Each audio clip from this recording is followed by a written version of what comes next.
Test, test, test, test. Hello.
All right, welcome into the Hot Shop, everyone. I just want to give you all a little introduction as to what we'll have going on today, and hopefully you guys can hear me all right. Turning down the music just a little bit more. All right, so today we have a visiting artist. Her name is Sonya Clark, and she is up in the front here talking to Ben. These are some pieces they've been working on over the past 4 days or so. This is a full week-long residency, so Sonia came in on Wednesday. This is the last day of the residency, so they're trying to finish everything off. And today we're going to see a variety of works. So this piece that was just put on display on the pedestal, we will see maybe one or two of these made today. And these are, as you can see, an eye or an eyeball. This is specifically a jar. It's completely hollow all the way through, except for that solid lid, which is the iris, the colored part of the eye. And specifically, the pupil is left out. So you can see through the center of the eye and into the jar. And Sonia is hoping to display some maybe marigolds inside of those jars. And this is all based off of Toni Morrison's The Bluest Eye, which is a 1970 novel. And this is specifically kind of bringing to light the impact of racism and society, beauty standards on a young African-American girl within that novel. And we will see even more of that kind of coming into play. Another thing that we will be working on today in the Hot Shop is Marini. And I know that word probably doesn't mean anything to you, so let me show you something special. So this is Marini, all of these individual little pieces of glass, kind of like what I'm holding here. You won't be able to see the image inside of this, but this is an eye that has a marigold inside of it. And marigolds are huge representation inside of this novel. It's coming from this large rod of colored glass, which has been cut into small segments to reveal that image inside. We have all of those individual pieces of Marini laid out on these trays, right up in the front right here. And what they'll essentially do is they're going to heat these up lightly and kind of push them together so they stick together and they can use it for a piece.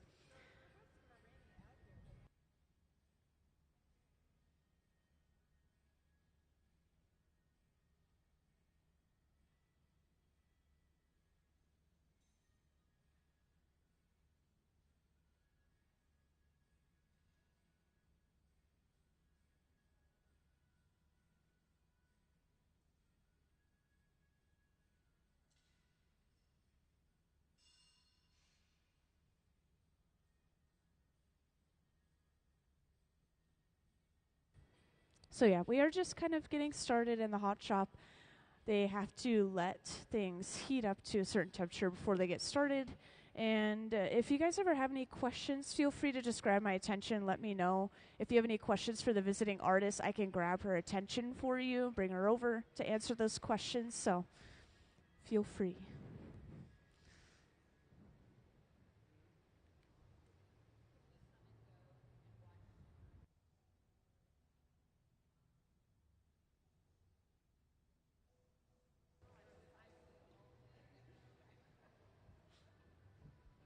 Yeah, this is a full day sort of presentation. So throughout the day, all the way till 5 p.m., we'll be creating those various projects down on the hot shop floor.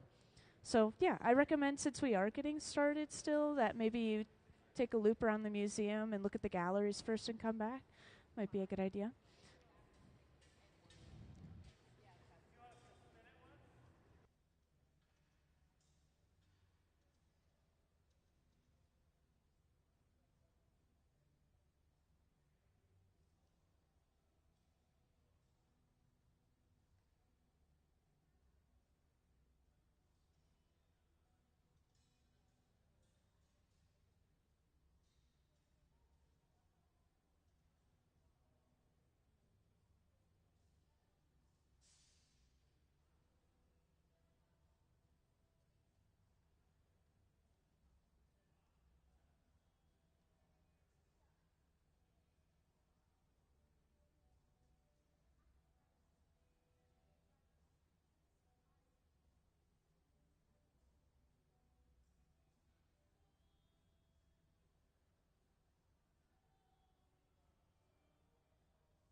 So the glass that we use in this hot shop, well, I guess most hot shops, is a soda lime glass. So it's soda ash limestone and mostly silica sand. Yeah, so just as you might imagine, we melt sand down and it turns into glass. And we are kind of getting started now, by the way. I just want to point out a couple of things in the hot shop. So speaking of the glass, where we get our material in the first place is within those tanks with the closed doors. So when we open up that door, it's so bright you can't really see anything, but it's a large ceramic crucible sitting in there, and it's filled with up to about 1,000 pounds of clear molten glass, kind of the texture of honey in there. And to use that material, we heat up the end of our pipe and then stick it into the glass and kind of turn the pipe, kind of like getting honey on the end of a wooden dowel, basically. And that produces a ball of glass on the end of our pipe that we can shape or we can let cool down and we can get more material. Possibilities are basically endless when it comes to glass art. And these open face chambers, these are our reheating furnaces or glory holes. They run between 21 and 2300 degrees Fahrenheit, so a little bit warmer. And we are working at two benches at the same time. They are not necessarily different from each other. We just need to have multiple stations to work at the same time. All of these pieces of glass will eventually come together to produce one piece. And at the center bench, I'd love to focus on this. Gabe is heating up a kiln shelf on the end of this long metal fork. And on this piece of kiln shelf, we have all those individual pieces of Marini. And I know you guys might not know what Marini is.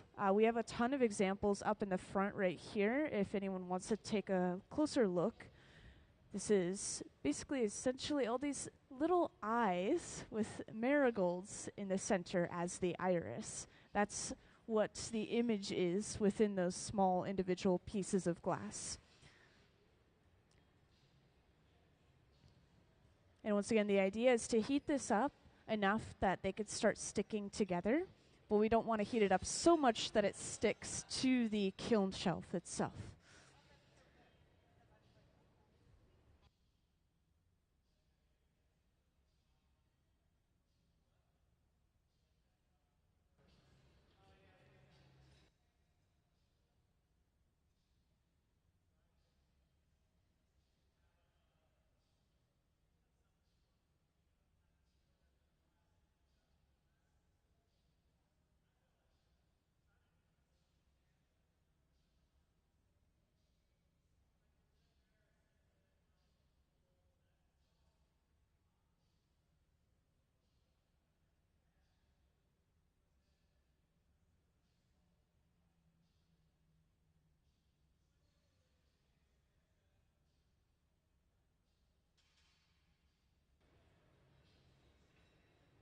So they've heated everything up again, and they're pushing it all together using these two, basically, paddles of steel.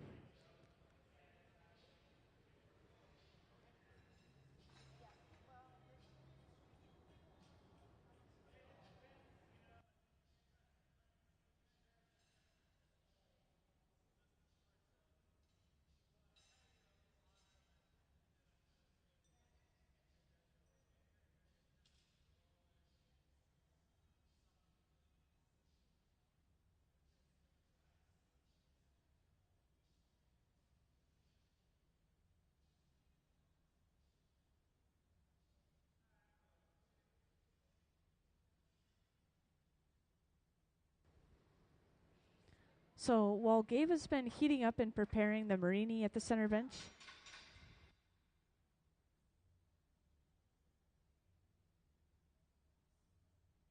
Ben has been heating up this collar of clear glass on the end of a blowpipe. And we've picked up that Marini, and we'll be able to completely wrap it around the end of the pipe and basically form this cylinder shape. And eventually, they will close off the end of that as well and be able to blow into that piece of glass and work with it as if it were a normal bubble of glass. Now, something that may be tricky, sometimes with Marini, since we have all these different colors in different sections across the glass, it may blow out a little bit oddly. Different colors will move slightly differently from each other. So if you have, for example, black right next to white in a piece of glass, the black is actually softer and it will heat up a little bit faster, it will move a little bit faster, and therefore it'll blow out faster than the white. And you'll actually see a physical difference on the surface of the glass. Also, if you'd like to see how some of this Marini turns out, there's this small vase right here on the front table, which the neck is made from Marini right here. So this is how some of it can be used.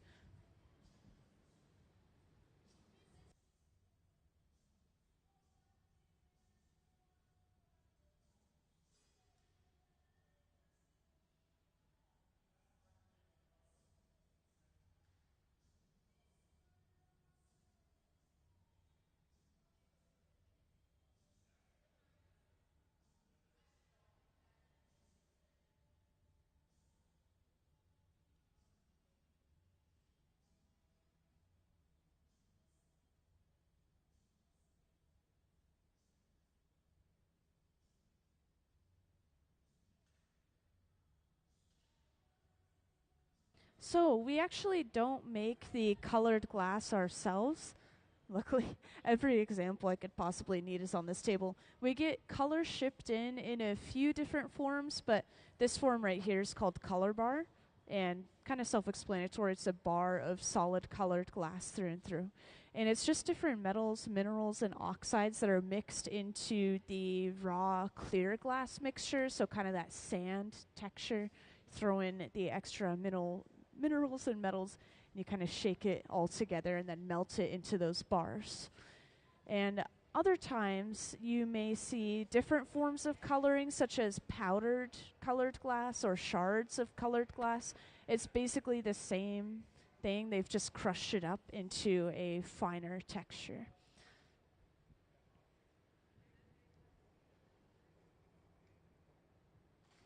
So at this point, they have closed that gap on the side, and we now have that complete cylinder on the end of our pipe.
I know a lot of you guys probably didn't hear the very beginning of my spiel, so I just wanted to point out that we do have a visiting artist, and she's the one who's designed all of these pieces of glass. Her name is Sonya Clark, and she's the one who's kind of been up in the front and working with these pieces of glass, laying them out, and she's constantly coming over and consulting the artists who are working on the pieces. And the people who are working on the pieces, this is our resident hot shop team. So they work here full time in our hot shop, and they'll help visiting artists that come through. They'll make the kids design glass once a month, and they will make store items whenever they can, kind of fit it in. And yeah, they do a lot here at the museum. We've just brought over a bit of clear and added this to the open end of our cylinder. So now we should be able to blow into this and start treating it a little bit more like a bubble of glass. Eventually this clear will be removed so that it's not part of the final product.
Yeah, welcome into the hot shop to those who just joined in. We have a visiting artist residency this week, Sonya Clark, and she is the one in the yellow shirt, kind of in the back, closer to the right. And everyone else, they are our resident hot shop team. They are bringing her designs for this work to life. And we are working on a pretty complex piece of glass right now. You can see all of these almost bubbly like shapes on the surface of this glass, and this is coming from Marini. The design of the Marini is actually an eye, and the center of the eye, instead of a normal iris, is a marigold flower. So it's got some orangish yellow colors and some black kind of stamens, or just black and orange petals. And we have many of these Marini laid out and then picked up on the end of this pipe, which we've turned into a cylinder of glass. We'll be able to continue to work with this and turn it into an object. For example, the last piece that was made was this vase over at Pilchuck Glass School, about 2 hours north. That's where Sonya is visiting from. They have a partnership with the Museum of Glass, and they'll send some of the people who do residencies over there over to the museum to continue. So that's what's happening here. And yeah, for example, that one was used for the neck of a vase. So we'll see how this one is used. I'm not quite sure yet. And maybe they're not even sure yet. Sometimes they just kind of go with the flow as the day goes on.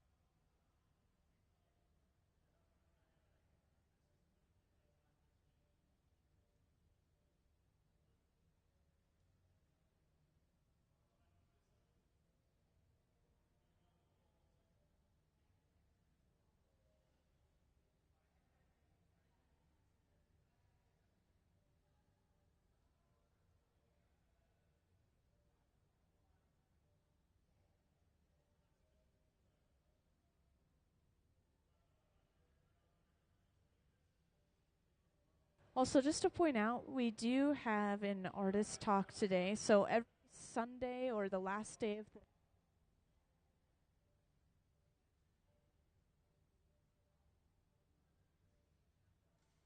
that was weird.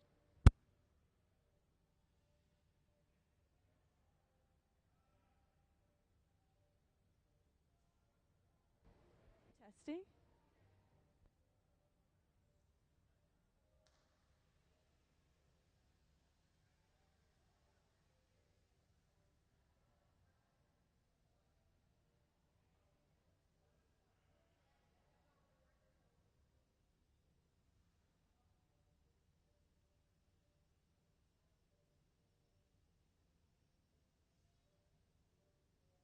Testing. Testing. Okay, now I can hear myself. Well, hopefully.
Testing, testing. Right. So luckily we have a second mic. I'm just going to use this one for now, but I want my original mic back, so we'll figure that out later. So, welcome back into the hot shop to those who just joined, and welcome to any newcomers.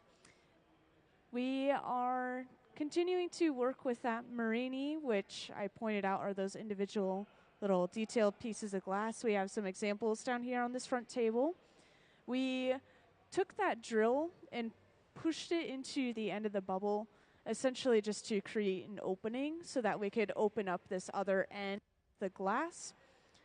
We're trying to essentially create a tube out of this Marini, so that it is telling me that maybe we will use it in a similar or the same way as this original piece where we created a neck out of the Marini. And we're getting ready to break this piece of glass off. And we'll probably set it aside to keep it warm or let it cool down very slowly.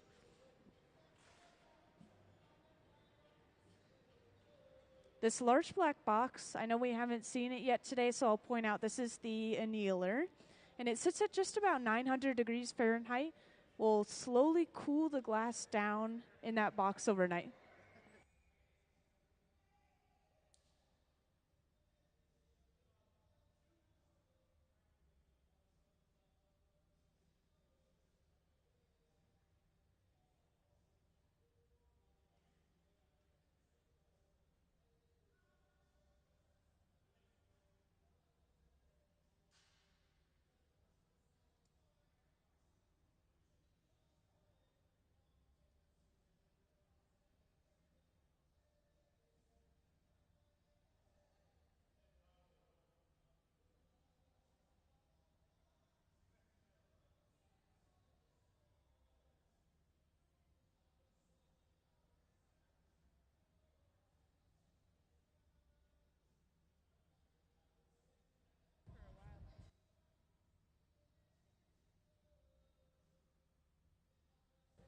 Yo, check. Are we seeing captions?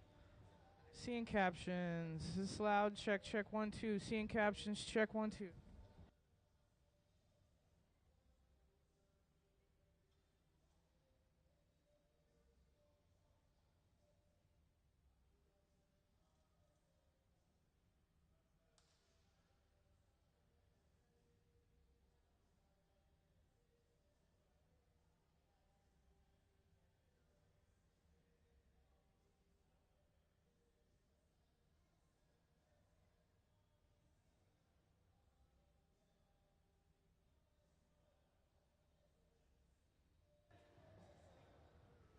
So just to give a little overview on our visiting artist, I'd like to show off some of her work. Thank you. So up on the screen, we're going to see a slideshow of our visiting artist artwork as I talk about her a little bit. So once again, we have visiting artist Sonya Clark, and she's talking to Ben at the moment about the design that they're going to be doing for the next piece, it looks like.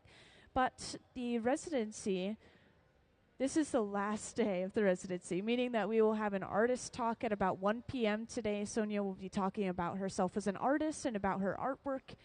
And the residency is revolving around this novel that was written in 1970 called The Bluest Eye by Toni Morrison. And it's bringing to light the impact of racism and societal beauty standards on a young African-American girl in that story.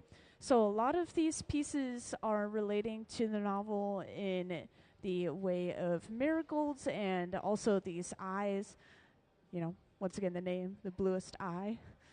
It's so these jars, yes, these are jars, are completely hollow all throughout, and the pupil of the eye is clear, so you are able to look through the eye and into the jar.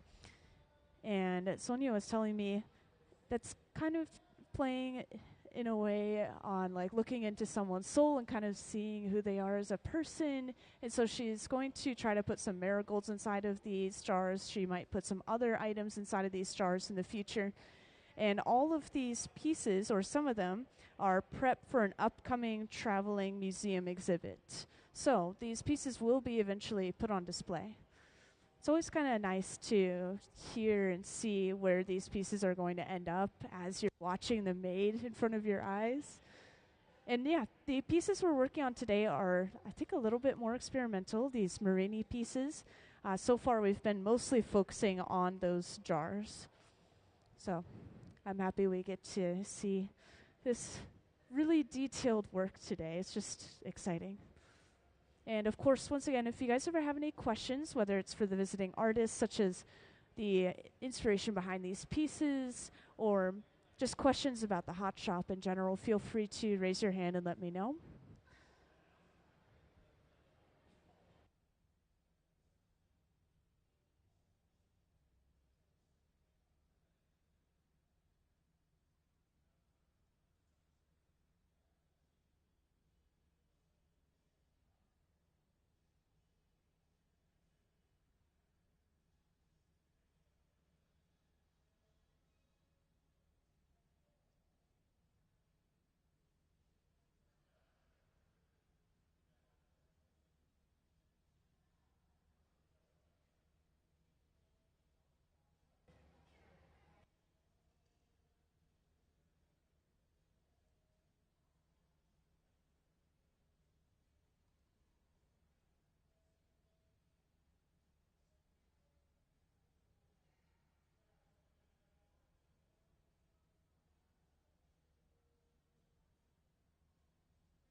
Yeah, I get questions about that quite a bit, so I'll share it with the audience. If anyone's local and knows any youth who are interested in glass blowing or glass art, there's a program that I went through myself, and Trent went through as well. He's working at this center bench right now, putting some water on that pad, called Hilltop Artists. And yeah, you can start as young as 12 blowing glass through that program. I started at 15, and there are after school programs, there's summer programs, there's during the day elective classes. There's so many different ways to get involved. So yeah, look into that program if you guys are interested. And if someone is under 12, by the way, there's something for them too, which is the Kids Design Glass. So if you go through Art Alley in the museum, you'll see all those pieces designed by kids 12 and under. And it has a chance to turn into a piece of glass. We make those and work on them once a month here at the Museum of Glass.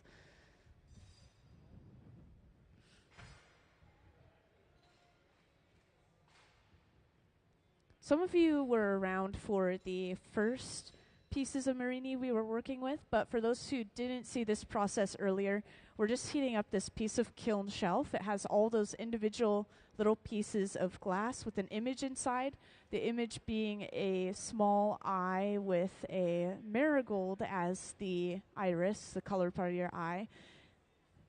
And these are all laid out side by side on this tray. We're heating it up just enough to squish them together so they stick. and then we'll pick them up on the end of a pipe, which is why we have two benches running at the same time. We're preparing the pipe and also preparing the marini.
So we just took that pipe and rolled it up on the edge of the marini, picking that up.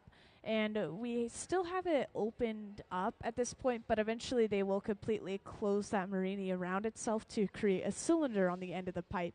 And just to point out, this is a blowpipe or a hollow pipe, meaning that they can, well, blow into the end of the pipe and expand this glass, kind of like a balloon.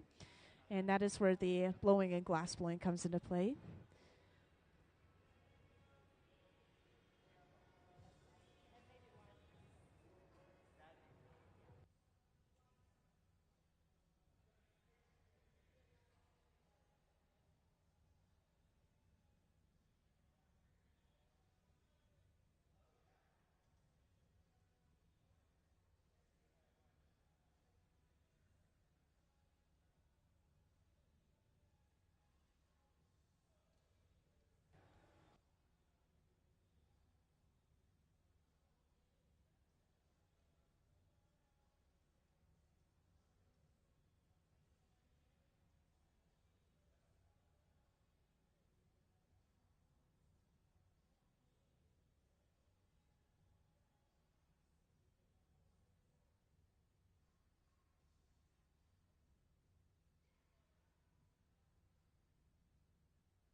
Yeah, so welcome to those who have been joining us in the hot shop. I see a lot of new faces. We are continuing to work with some Marini, which could we actually show off some slides of some more examples of Marini?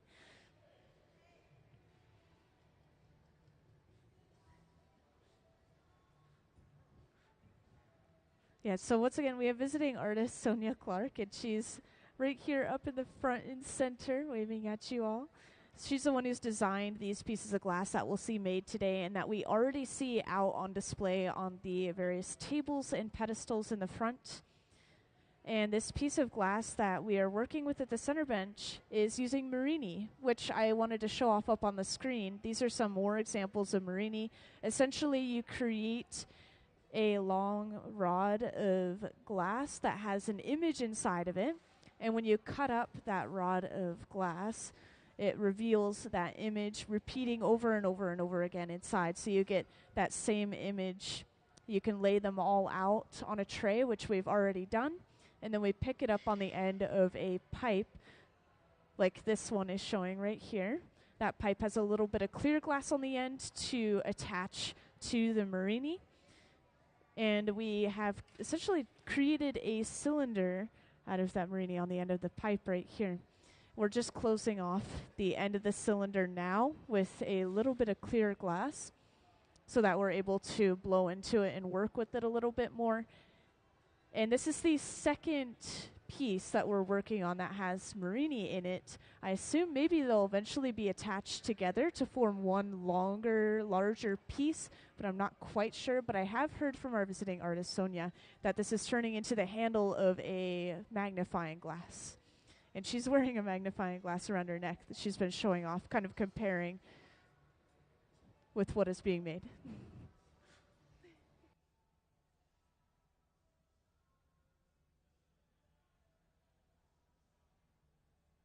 And just to point out, we are going to hear from Sonya Clark at around 1 p.m. She will be doing an artist talk. She'll be talking about herself as an artist and about her artwork, the inspiration behind it.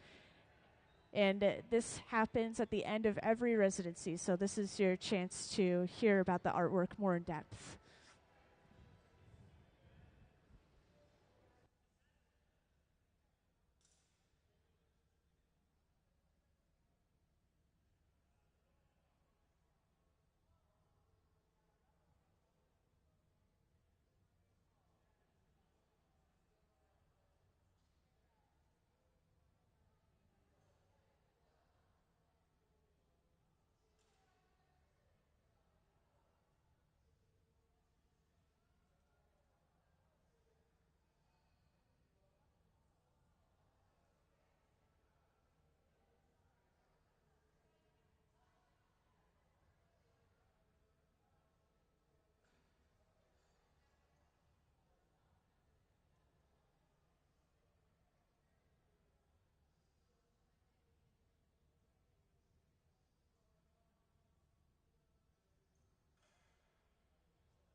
So I just wanted to point out the pieces of Marini that we've been working with, the last piece and this one, they are similar shapes, but that last one is for the magnifying glass handle specifically. This one is actually for a different project, which is similar to this vase on the front table right here. This is the shape that we'll see the piece of glass turned into eventually. The neck of the vase is going to be the Marini, and then the rest of the glass is going to probably be a solid colored glass, kind of like, once again, this vase right here, which I've been showing off every once in a while. This one's also using that large Marini within the neck. We just made some tweaks and changes with the thickness of the Marini and probably the way that it's being used a little bit this time.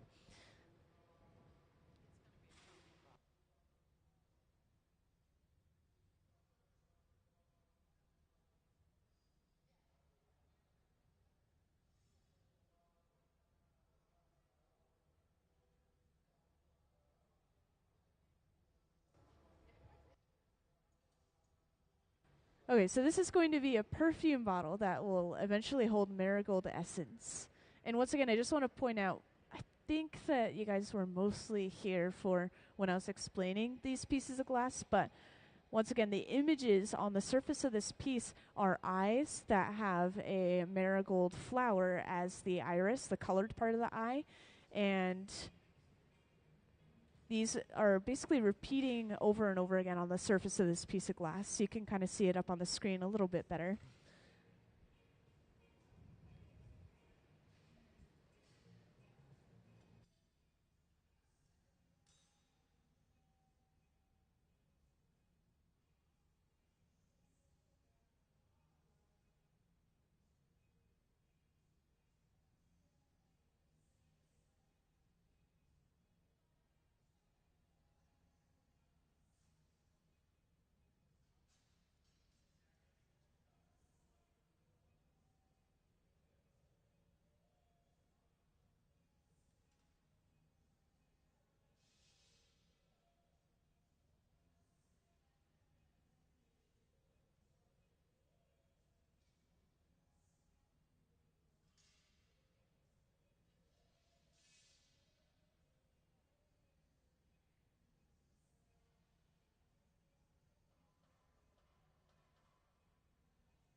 Well, just to point out as well, we attached another pipe to the end of that bubble.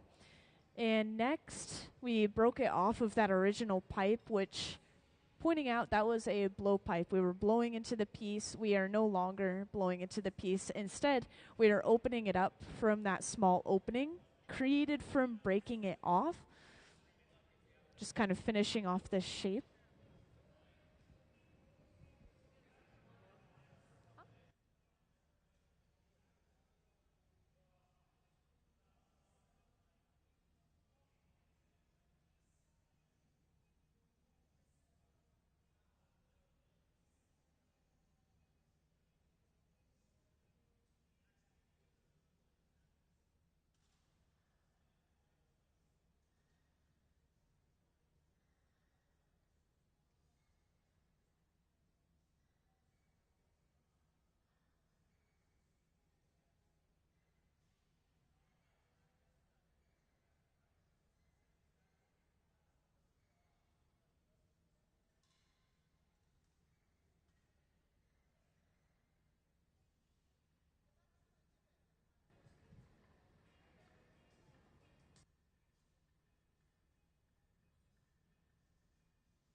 Yeah, so they're working at both of the benches at the same time right now, just to point out.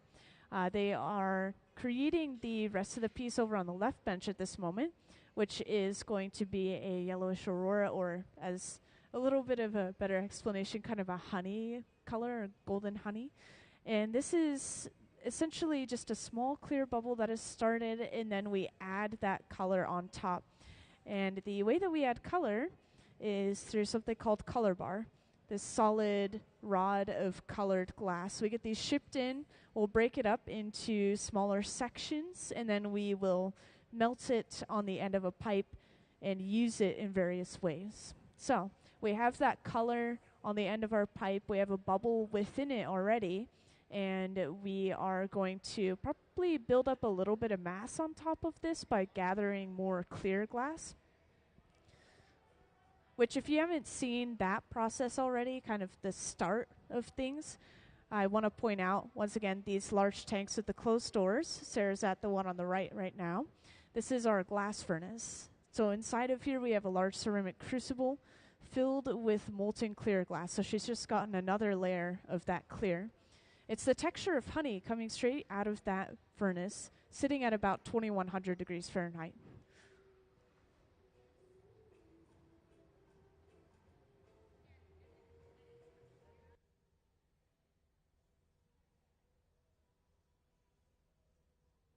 So actually, this is a perfect example that I already have out here, but the colored glass, if you look at it just from the outside of the piece, it looks like it's all that color.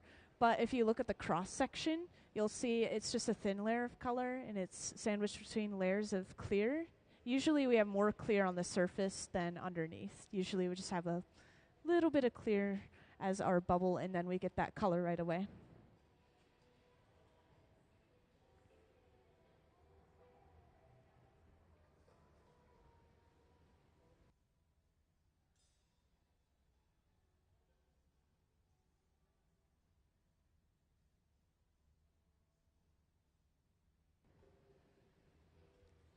So we're already starting to blow this out using gravity to stretch and shape the glass. And this pad right here is actually just folded up newspaper that we've soaked or splashed with a little bit of water. I know that sounds like an odd tool, but this is as close as we can get to using our hands to shape the glass, and they do this pretty frequently, especially as the glass is blown out.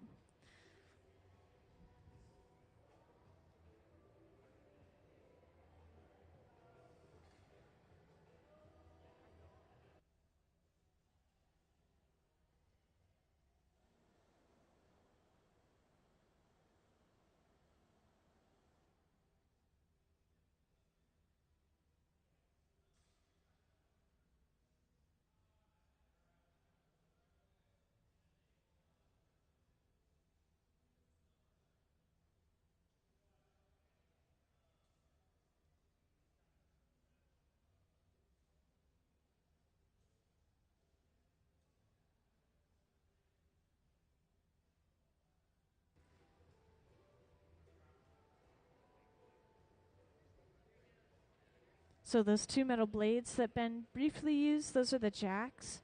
It looks like he used them to create kind of a shoulder for the piece. Sometimes every single time we make a piece of glass, we have to create this divot to essentially create a breaking point for the piece. So then we finish off the shape and eventually break it off from that divot.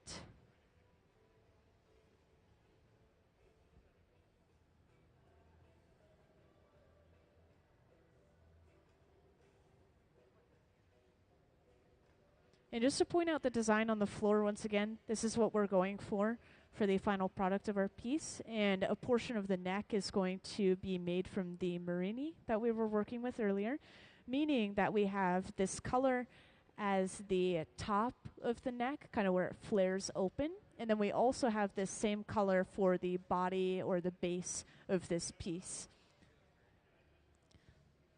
So to be able to have the same exact color for those two sections, we have sectioned this off, and we'll work those two sections individually, one at a time, to create those different parts of the piece.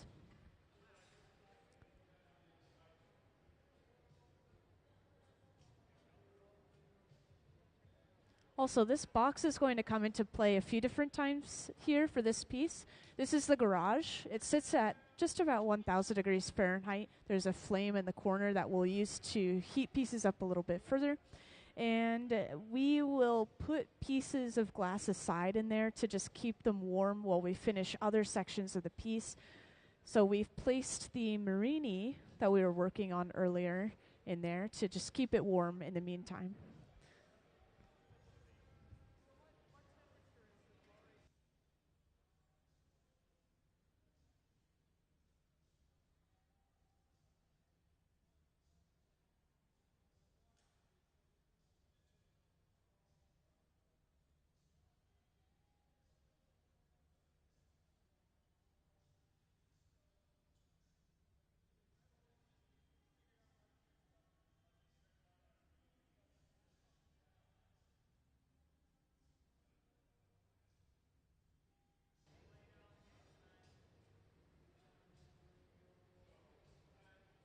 So this section of glass is opened up a little bit further into a tube-like shape using the jacks.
Yeah, I was just describing the Marini making process to some people in the front, but basically for the marigold design, this is an example that I think has technically some broken components, but because of that, you could see the individual rods of color inside.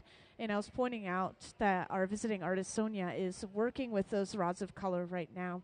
And what they probably did for this Marini is they bundled together all those individual sticks of colored glass until they had this really thick bundle of color. They heated all of that up and then they stretched it out to create this long rod and essentially just cut it up into smaller pieces to use as the Marini. That's how Marini works.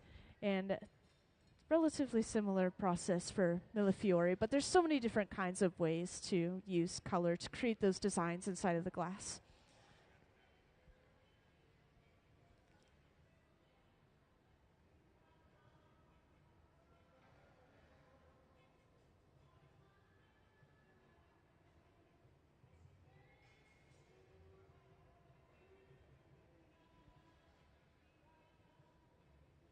Also, as I was giving that little explanation, they've brought over the piece that has all of the Marini on it to the center bench, and they've attached those two pieces of glass together. So once again, this is forming the neck, and the colored portion of the glass is attached to the pipe that's going to be the very top of the neck where they flare open. And then we have our last section that we're working on over on the left bench. That'll eventually be brought over, and everything will come together.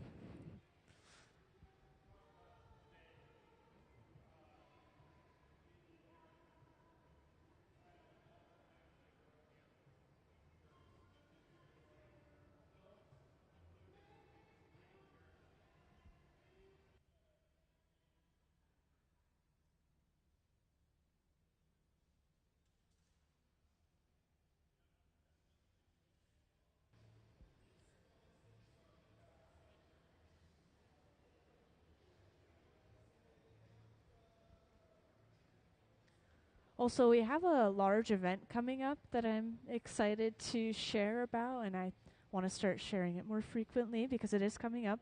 But in mid-August, we're going to have something called Glass Fest Northwest. This is something we have every year out in front of the museum on the Grand Plaza.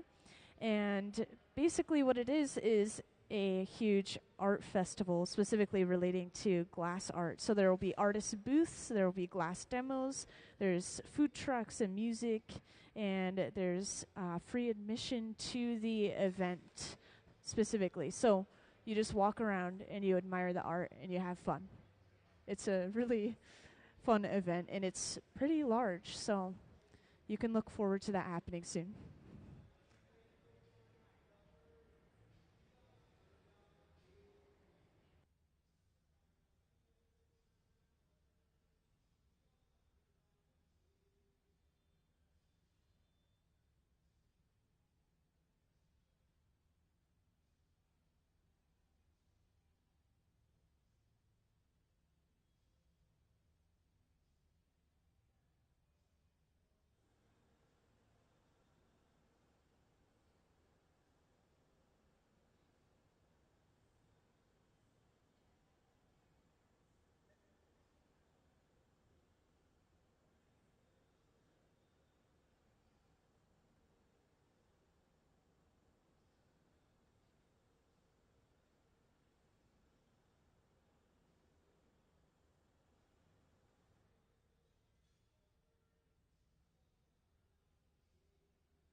So this bit of clear glass on the end, this was used basically just to close off the opening on the end, allow us to blow into the piece.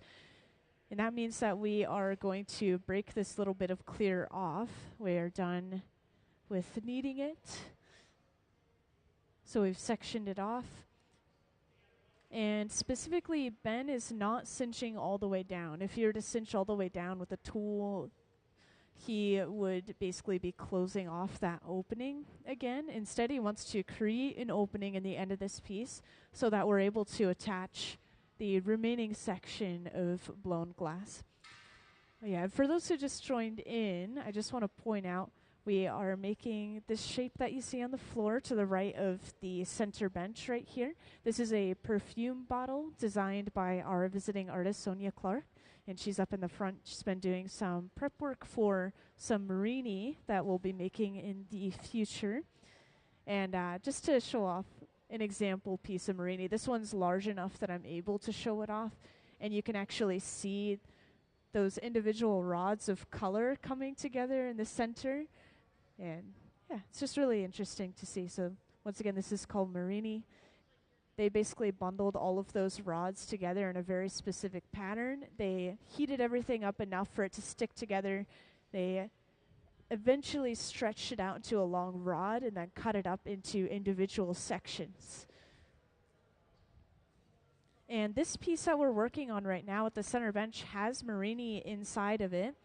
That section that has the small white dots or clear sections is a little hard to see, but they are actually white eyes with the marigold flower in the center of the eyes instead of the iris, so the colored part of your eye.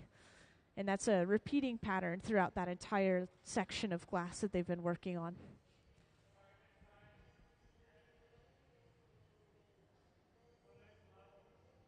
And just to point out once again, all of the imagery and inspiration for the pieces that we're seeing during this residency are coming from Toni Morrison's The Bluest Eye, a 1970 novel.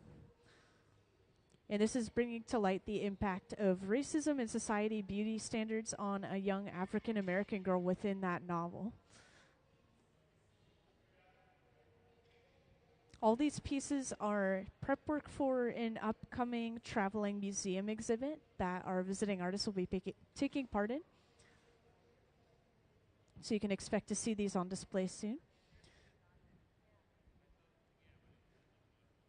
Now we've just brought over our last section. This is going to be the largest section of our perfume bottle, the body of the perfume bottle.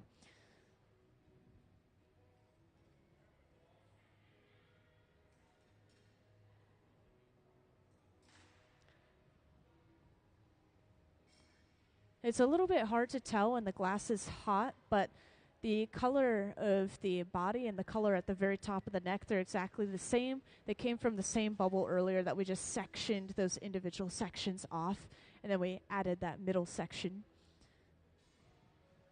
And eventually this is going to be a nice sort of golden honey color along with those individual Marinis, which the color of those is already, as I've shown you, yellows and oranges and blacks.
Yeah, so sometimes we need to focus heat to one specific area of the piece. So we have a couple of different torches that you'll see us use. This one is a large, sort of fluffy flame that we will use to heat up a larger section of glass, but still just a section of glass. And this could be an area that's getting a little bit too cold and we're worried about it cracking, or it can be an area where we just want more heat there so that we can work on that one section.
So we've just attached another pipe to the bottom of our piece, meaning that we're going to completely transfer it off of this pipe that it was previously on.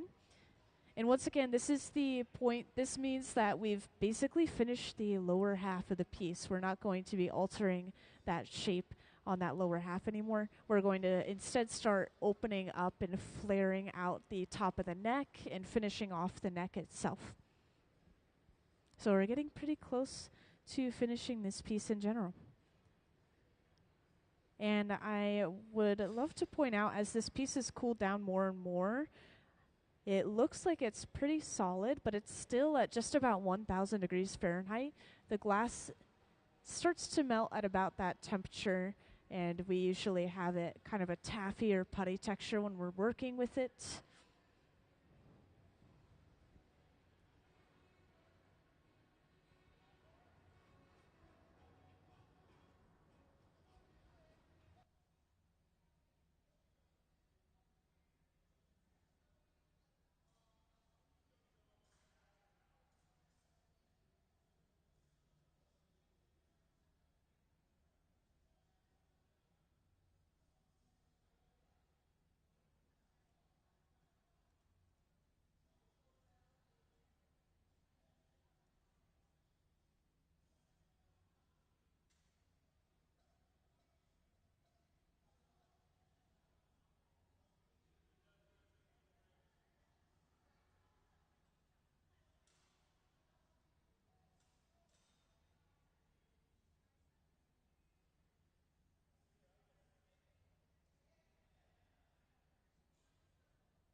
So we just briefly used a cone-shaped tool called a soffietta, and this cone will block off the opening to the piece, allowing us to kind of reinflate the glass wherever the glass is still warm.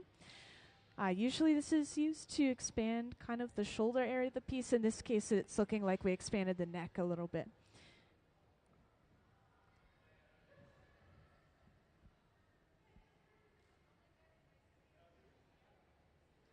And just to mention once again, this is turning into a perfume bottle, and it will eventually be filled with the essence of some, wow, why am I forgetting the name of the flower? Marigolds, there we go. So once again, the marigolds are in the center of the eyes as the iris, and then to tie everything together, it's going to be filled with marigold essence. And we will see some more projects made today that are completely different, by the way. We will see some of these jars made, which we've been making these almost every day, if not every day, of the residency so far since Wednesday.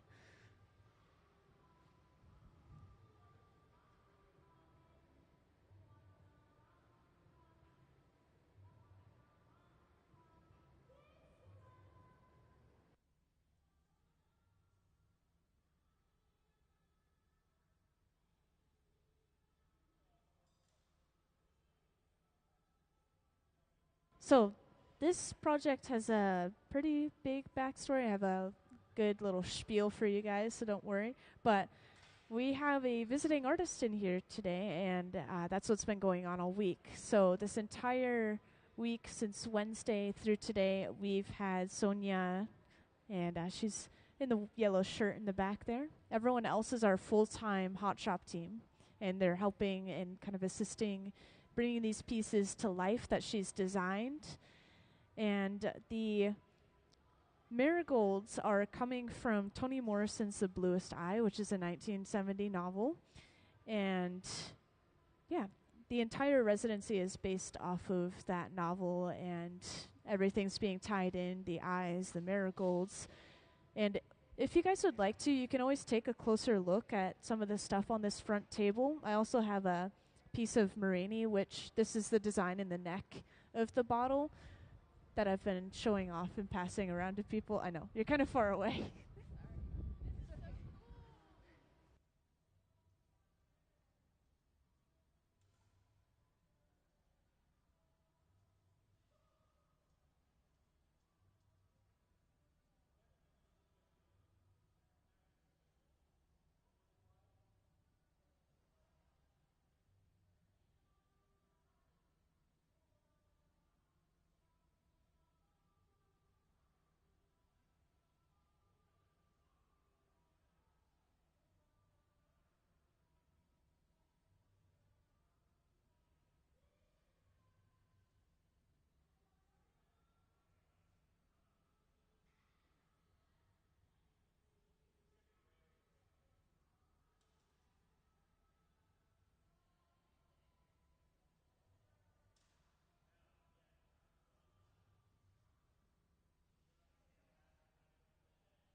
Yeah, I've been getting lots of good questions, so I just wanted to share with anyone who's curious. But this quote unquote sort of reheating chamber, or this glory hold, this large open face furnace we've been using, runs between 21 and 2300 degrees Fahrenheit. And it's running off of natural gas. It's basically just constantly being pumped in. And whenever we turn it off, it does stay hot for a little bit. It's pretty well insulated, but we keep it on while we're using it, of course. And it takes maybe about an hour or so to heat up properly for us to be able to use it. And we are having to heat up the entire piece overall pretty briefly over and over and over again. This is just to keep the piece at about 1000 degrees Fahrenheit. And I know that that sounds really hot, but the glass is still solid at that temperature. It's just preventing thermal shock. And then, of course, we're spot heating or heating up just the very top of the neck by hanging out more so in the opening to be able to just work on that one section at a time.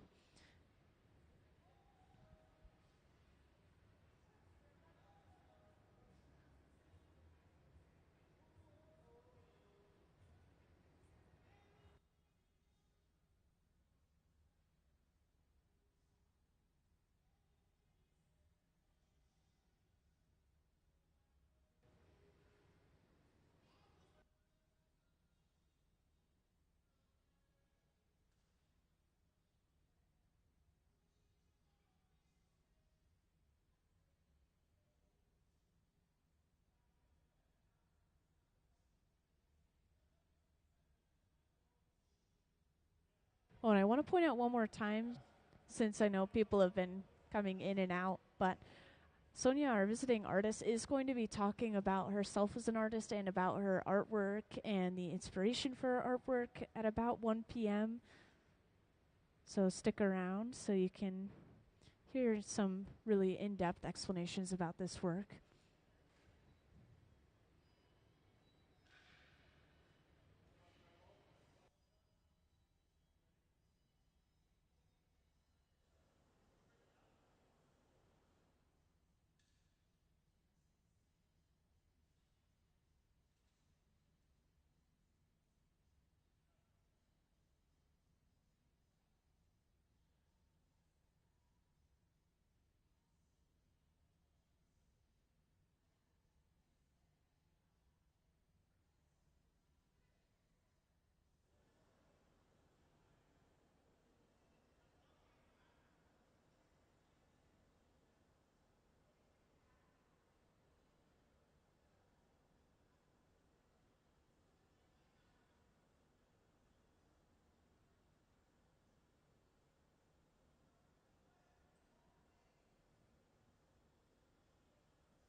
Yeah, let's give them a round of applause for finishing that piece.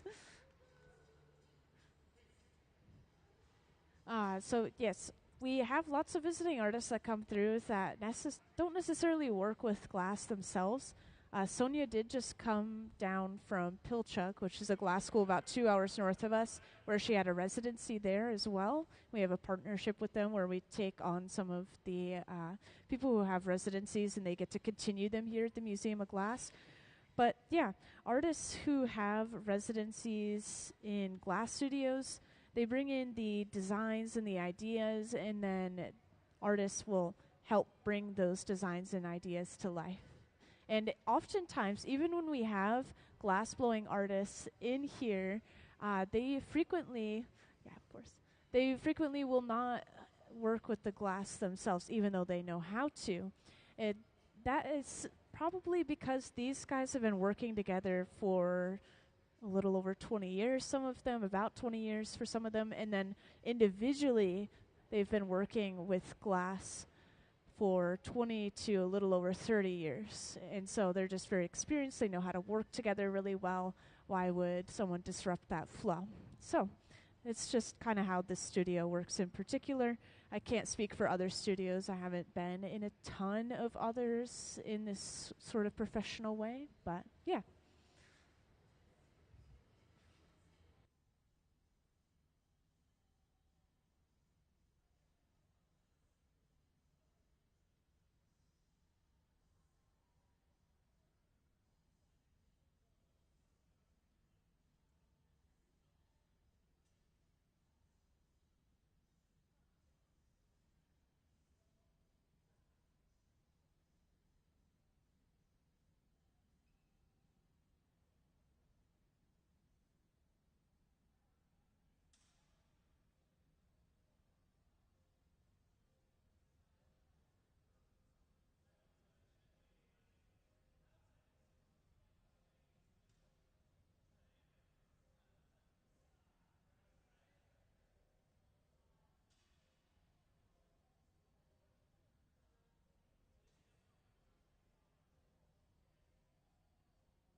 Yeah, there are a few things I like to bring up when people are interested in getting into glass art, which uh, the easiest, best option if you guys are military or veteran, or if you know someone who is and is interested in getting into glass art, there's a program here called Hot Shop Heroes where you blow glass for about an 8-week session, I believe, and you come in once a week in the evening for this long period of time. You blow glass for about 4 hours, and you oftentimes get to take those pieces home with you. So it's a really good learning experience. You consistently come over and over again. There's introductory classes, there's intermediate, and there's advanced.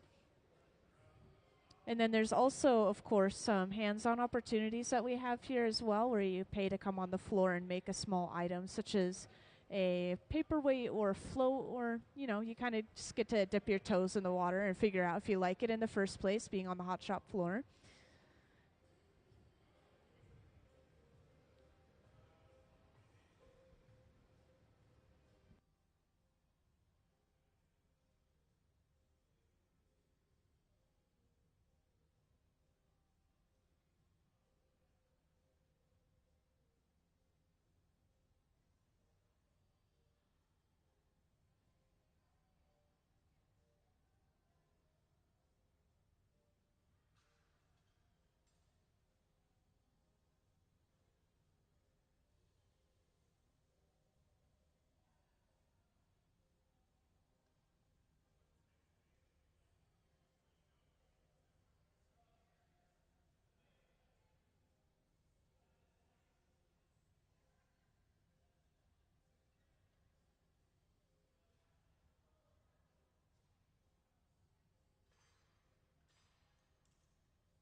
All right, welcome into the Hot Shop to those who just joined in.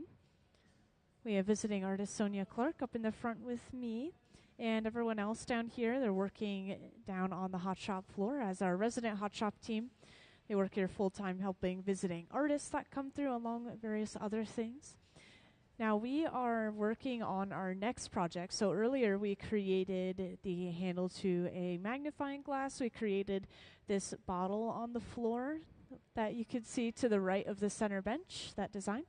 And we are just now creating the lid to a jar. And these jars on the two front pedestals on either side of me, this is what we are working on right now. The lid of the jar has an iris that is going to be picked up on this piece of kiln shelf right here. This is, I believe,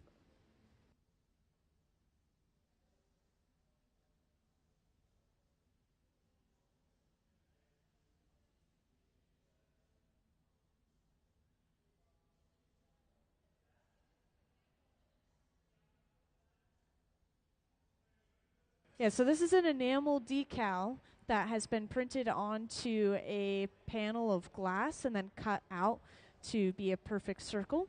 And we've heated this up just enough for it to stick to a large mass of clear glass that we've been preparing, which Ben will bring over eventually. He's over at the left bench with that clear glass on the end of the pipe.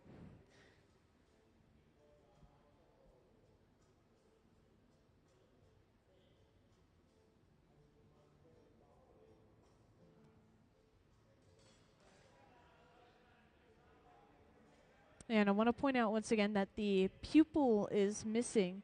And this is specifically so people can look through the eye and into the jar. And Sonya is going to be filling these jars up, possibly with some live marigolds, with maybe some glass marigolds, and maybe some other various things. So there we're picking up that iris now. And all of this work is inspired by Toni Morrison's The Bluest Eye, which is a 1970 novel. This brings to light the impact of racism and society beauty standards on a young African-American girl in the novel.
Yeah, I know some of you guys were coming in just as I was kind of reintroducing the project. So I'll point out once again the pieces on our two front pedestals, along with a lot of these other pieces on display. These are all designed by our visiting artist, Sonya Clark, who's up in the front.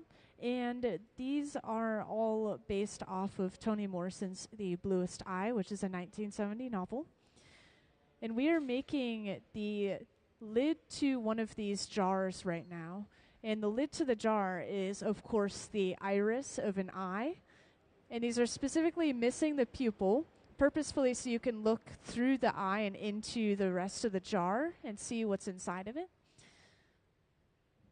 So we're working, once again, on the lid right now. We've just picked up a panel of glass that had an enamel decal printed onto it.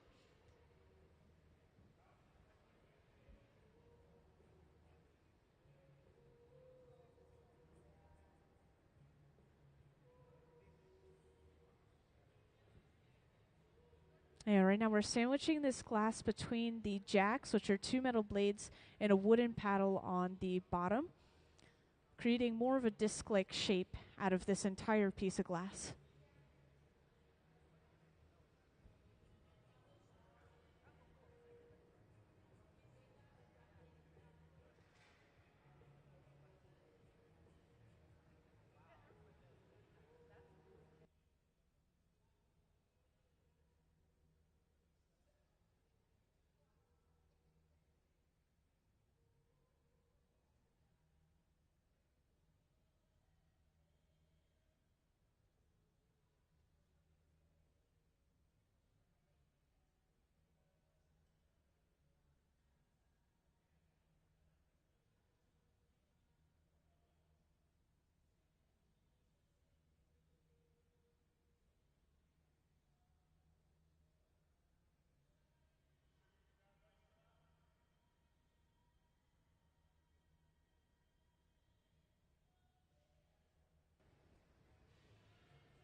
And I want to point out once again that Sonya is going to be talking about her artwork and herself as an artist at about 1 p.m. or whenever we go on our lunch.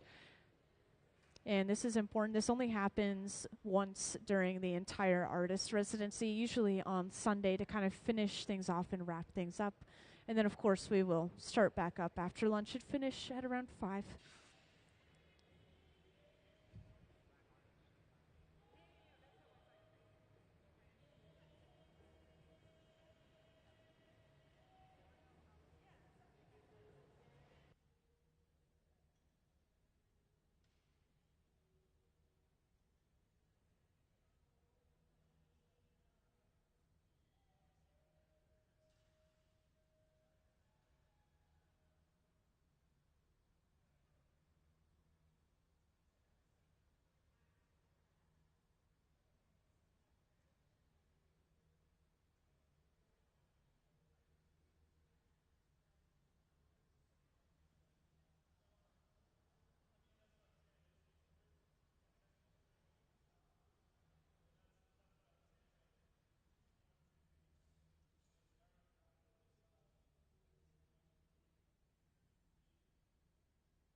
So while they're letting this large piece of glass kind of cool down or stay cool at the center bench, they want it to be just at about 1,000 degrees Fahrenheit, maybe a little bit warmer for this thick piece of glass.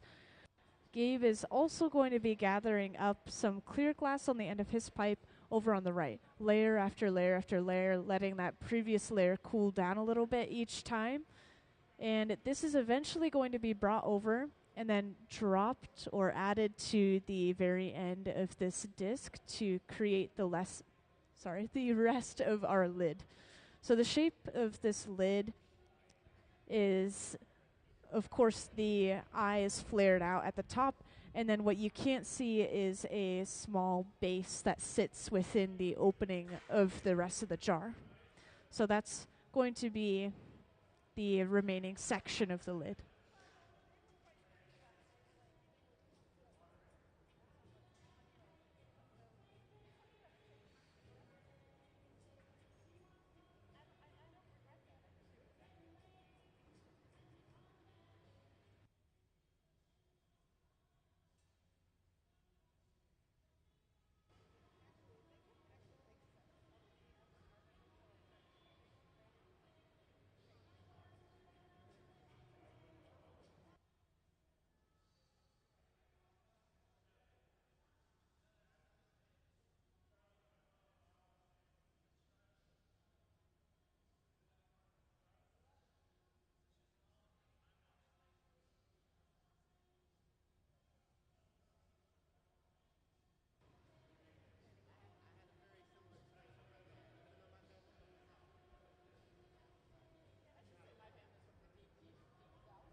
So it looks like we've gotten enough clear glass that we were able to bring it over and drop it directly onto that disc.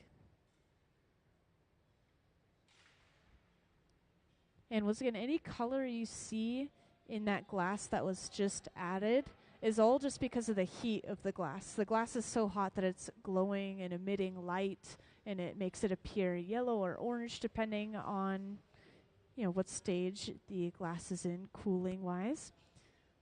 And just like lava, when it cools down, it's going to change back to its original color.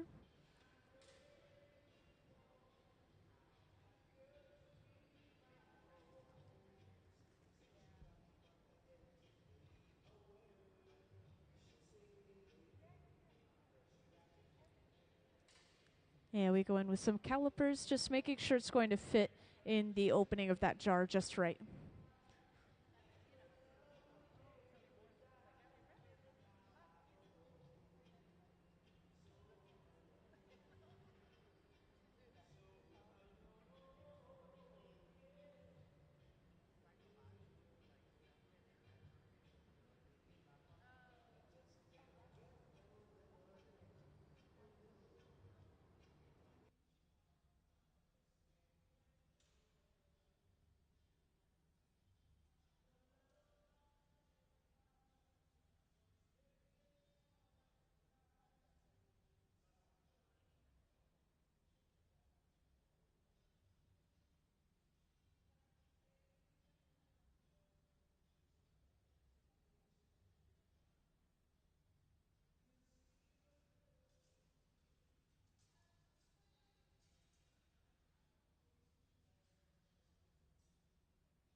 So to finish this off, the top of the lid, or the lens of the eye, is currently attached to the pipe that we've been working on. And we want to fix that up. We want to round out the lens and smooth everything out. So we'll be bringing over another pipe and attaching it to the other end that we've just finished. And we'll break this piece entirely off of the pipe that it was created on, and then we'll be able to start working on the lens of the eye a lot more.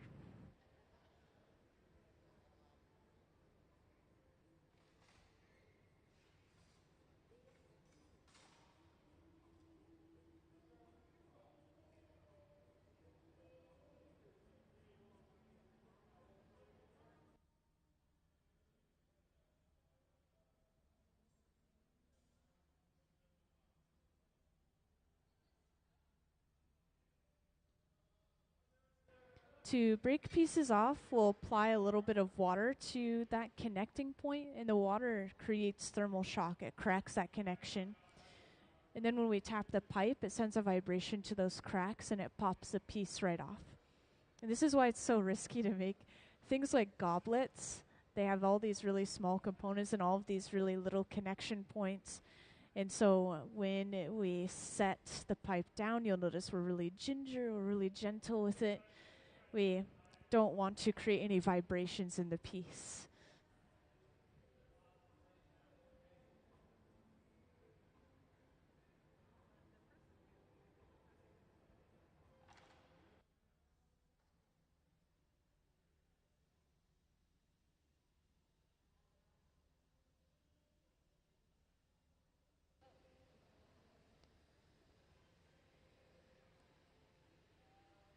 And to start working on the lens of the eye, we're using this smaller handheld torch. I mean, you can already see how hot this is, but I want to point out that this gets up to around 5,000 degrees Fahrenheit. And that is over twice the heat of the molten glass itself. So we're using this to very quickly heat up just a small section, right where we broke it off of its previous pipe.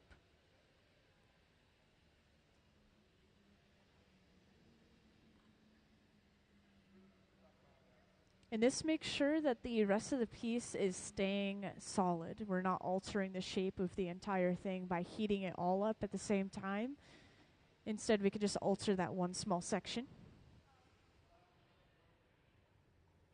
Also, I want to point out, if anyone ever has any questions, whether it's about the inspiration behind this work, I can always grab our visiting artist attention for you, Sonya Clark. She's up in the front with me. Or if it's questions about things in the hot shop that you're curious about, things you might have seen in the gallery, such as specific patterns in the glass, feel free to just grab my attention and let me know.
So we've picked off all that glass that was previously connected to that previous pipe.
And welcome into the hot shop to those who just joined in.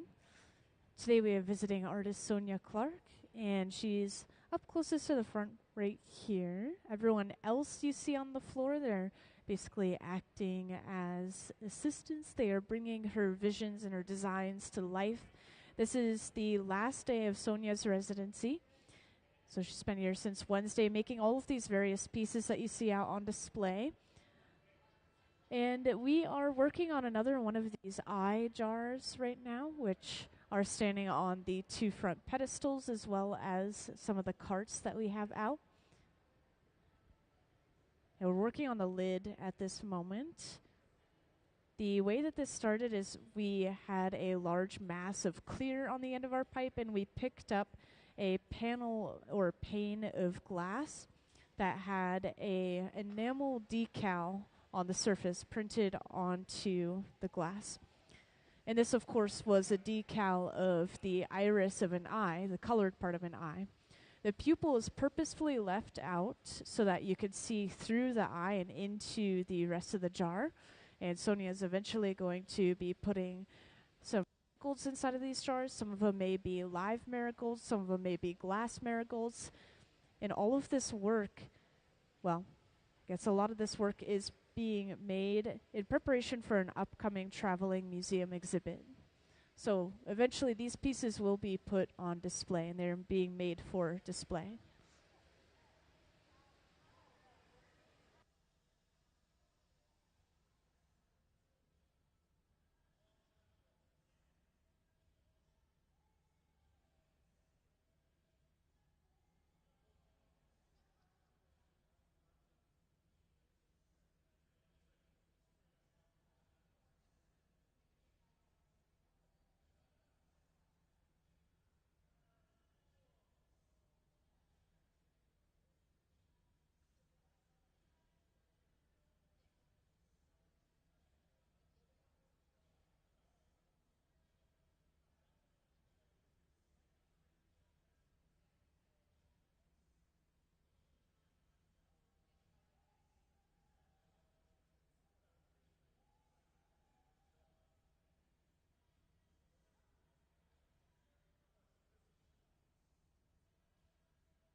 Yeah, could we show off some of our visiting artist artwork, please?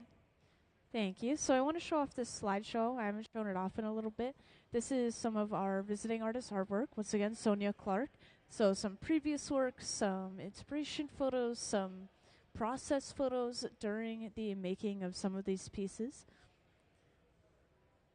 And all of the pieces that are being made during this residency here at the Museum of Glass are based off of Toni Morrison's The Bluest Eye, which is a 1970 novel.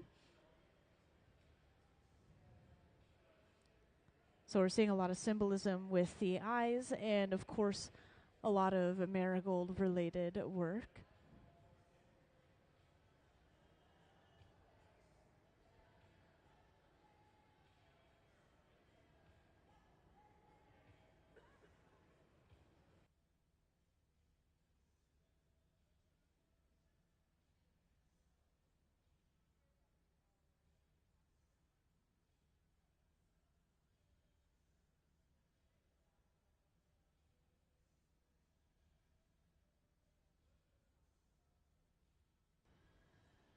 Thank you. So we've just been working on rounding out the lens using this graphite paddle.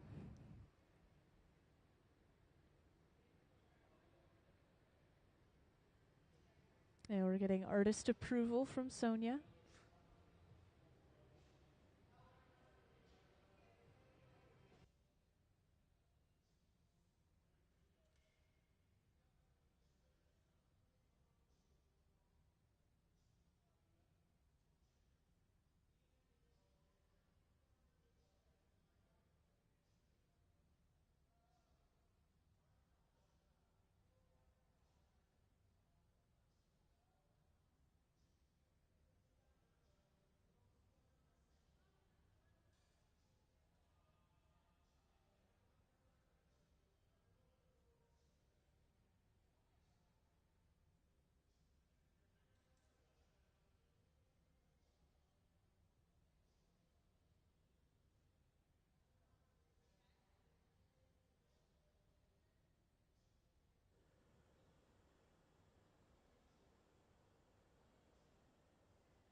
So at this point, we're getting ready to break this piece off and put it away, which means that we're torching that connection area and that area where the glass is physically on or connected to the pipe until we see some movement.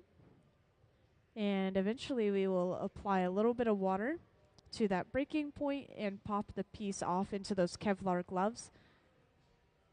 And this entire piece will be placed inside of the annealer over on the right wall, this large black box. This is where it's going to sit at about 900 degrees Fahrenheit and eventually cool down slowly overnight. Let's give them a round of applause for finishing that piece. Let's give them a round of applause for finishing that piece.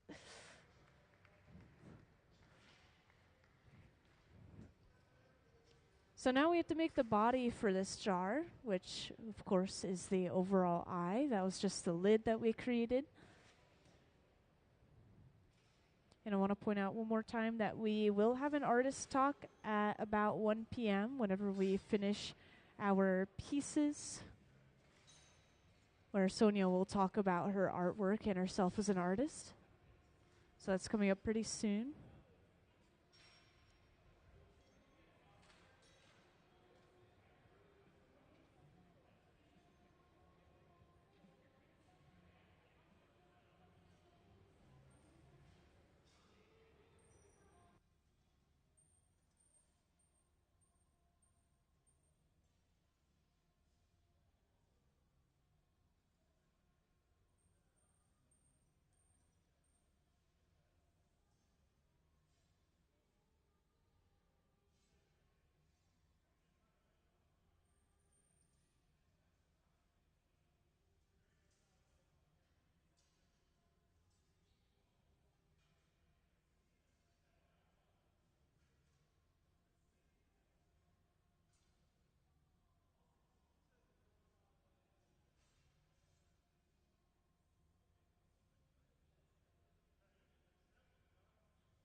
Yeah, welcome to those who just joined us in the hot shop.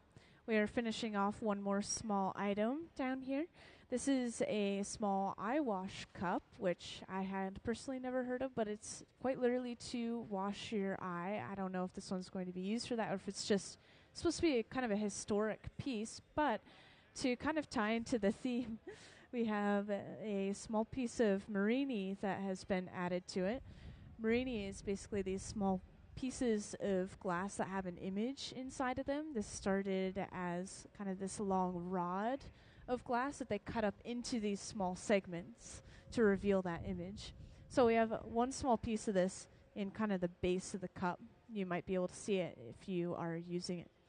And yeah, the rest of it is clear. So just a small cup that we're finishing off. This piece, along with all the others that we've seen during this week, are all designed by our visiting artist. Her name is Sonya Clark, and she's up in the front facing the hot shop. Everyone else is working for the hot shop full time. They're our resident team, and they help visiting artists that come through like today. And all of this work is based off of Toni Morrison's The Bluest Eye, which is a 1970 novel. And this is bringing to light the impact of racism in society beauty standards on a young African-American girl within the novel. So all of these pieces that we're seeing, they're tying in the themes of marigolds from the story. They're tying in eyes. And we were working on one of these eye jars earlier, twisting up my words. We need to finish the body of it still, so I assume that's what we'll be doing in the second half of the day, along with some other projects. And at around 1 p.m., or when we finish this piece right here, we will be hearing from the visiting artist herself. She'll be talking about herself as an artist and her work and her inspiration, so stick around for that lecture.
And just to share a brief little recap, once again, we're just finishing off this eye wash cup that we've been working on at the center bench. And the name is, as it sounds, the piece is used to wash an eye, but not sure if it'll be used for that or if it's just decoration, but it is based off of that historical use.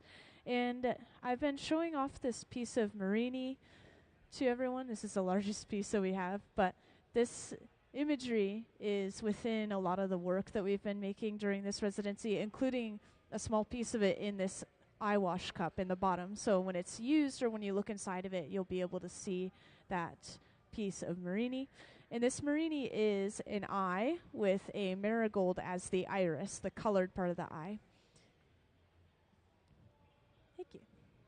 And if anyone hasn't seen it yet, just let me know. It's kind of hard to keep track of who's coming in and whatnot, but yeah, I have a nice example piece that's been sanded down so it's not so sharp.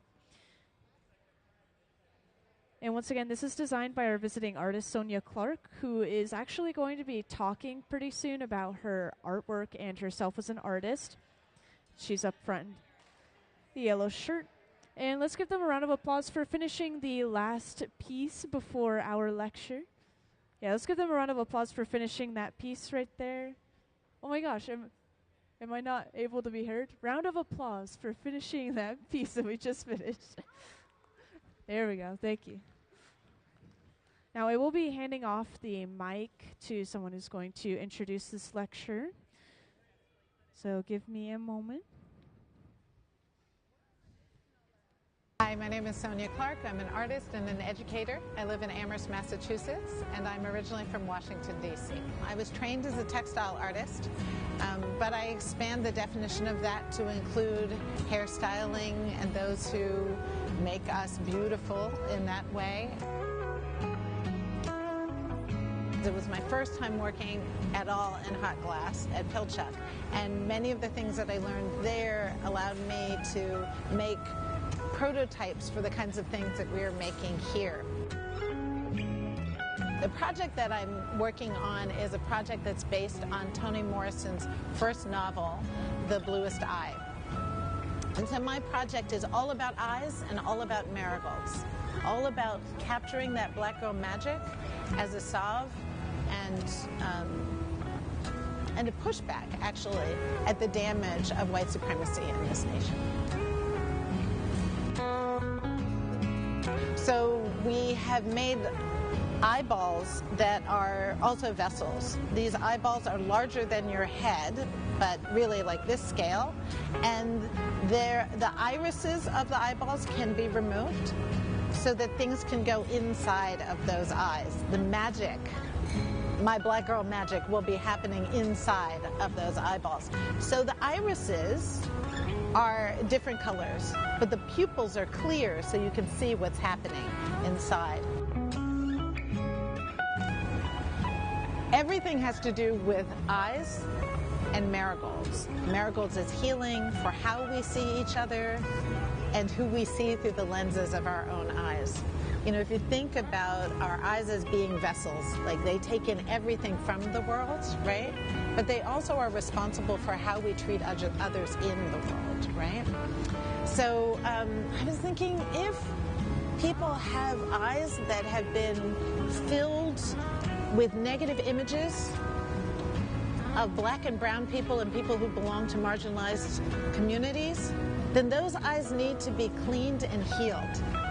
So we've been working on making these eye-washing vessels, and just at the bottom of the vessel is a little Marini with a marigold in the center, just where your iris would be.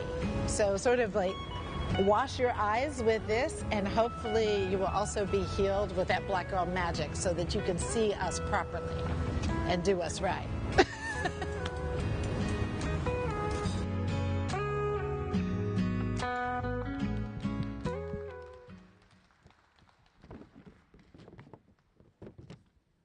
Greetings, everyone. My name is Jabari Owens-Bailey. I am a curatorial education program manager here at Museum of Glass, and you are part of our our Visiting Artists lecture series right now. And today I am here to introduce the brilliant artist Sonya Clark. And I'm going to read a little bit of her artist statement so that you can have an idea of how she describes herself. I create installations and objects in tangent with an urgent exploration of materials. I gather dust, locate embedded meaning, and unearth historical imbalances. Recurring themes include intersections of text, textiles, and hair to celebrate blackness and reclaim freedom while interrogating injustices. My process is grounded in exchange of stories and the transmission of craft techniques between individuals, communities, and generations, from DNA coiled in my hair to the embodiment of epigenetic memories. I am a repository of all who have come before me. I am a collaboration, not singular, but a collective. My artwork is as well. In over 500 exhibits, I have tactilely and tactically used textiles in concert with other materials as cultural interfaces to unravel complex issues. My 60th solo exhibit, We Are Each Other, a traveling museum survey of works from 30 years, includes the Haircraft Project, Unraveling, and Monumental Cloth. Projects like these have engaged thousands of participants and received accolades in Mother Jones, NYT, Art Forum, Huffington Post, Hyperallergic, NPR, BBC, and other media outlets. My work has been supported with residencies, grants, and fellowships from the Smithsonian, Yaddo Anonymous, Was a Woman, Monument Lab, Pollock Krasner, United States Artists, among others. Sonya Clark's work has been exhibited in 500 plus venues worldwide and is included in numerous museum collections. A professor at Amherst College and recipient of 4 honorary doctorates. Clark is a United States Artist Fellow and has received awards from Pollock Krasner and Anonymous Was a Woman, among others. Sonya Clark is an amazing artist, and we are lucky to have her here as a visiting artist. And without further ado, Sonya Clark. Thank you, Jabari.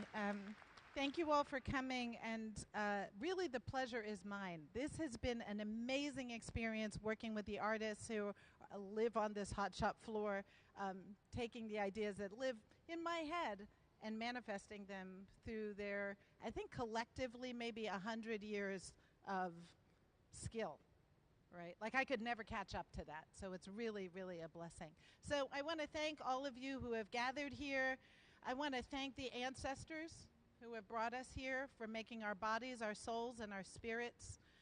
I'm grateful to the individuals and institutions that made my presence in this space with you possible this afternoon.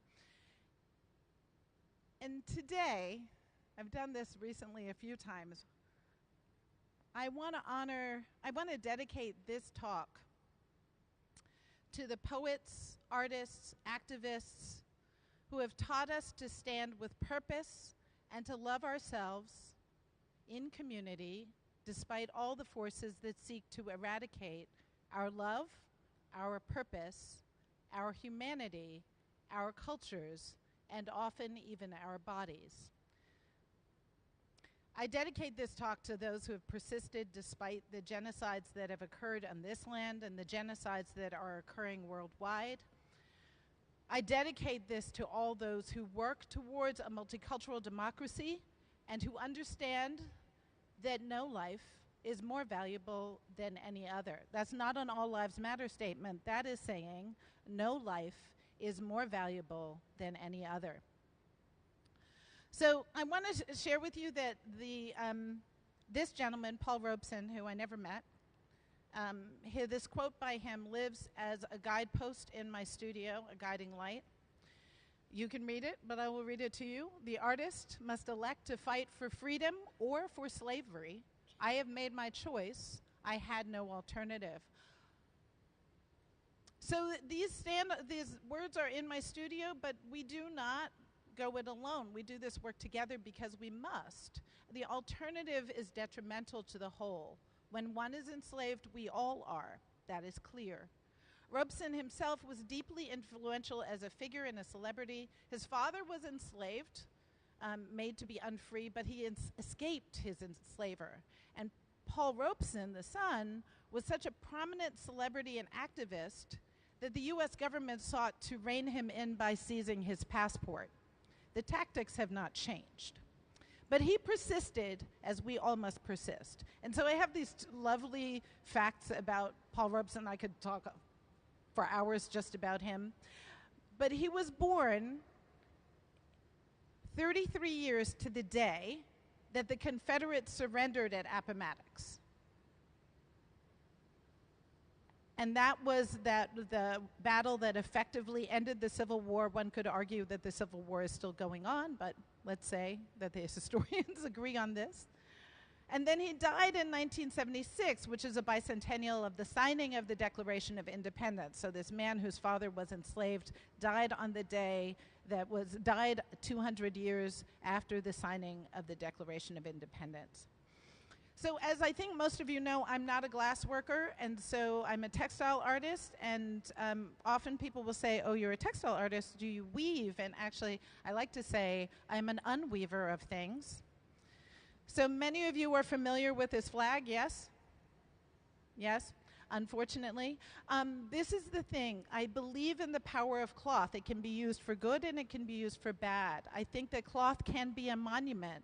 In this case, this was one that symbolizes white supremacy, white nationalist terrorism in this nation and also abroad.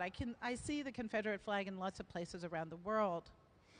For 12 years, I lived in Richmond, Virginia, which was the seat of the Confederacy. And there I worked as the chair of the Craft and Material Studies at Virginia Commonwealth University. And so this flag was prevalent in that town. And so I invited people, as I do with most of my work, to join me in taking it down thread by thread.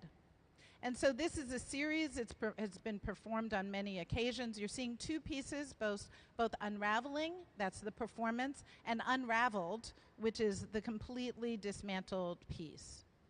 Unraveling, as it disappears and as people help me undo it, the piece becomes more valuable. So those museums that have one of these in addition, as we unravel it, and when it eventually disappears, that makes it most valuable. The first time I performed this piece was with the sesquicentennial of the end of the Civil War, so this was in 2015, and it was performed in New York. And just days after this first performance, Dylan Roof did what Dylan Roof did.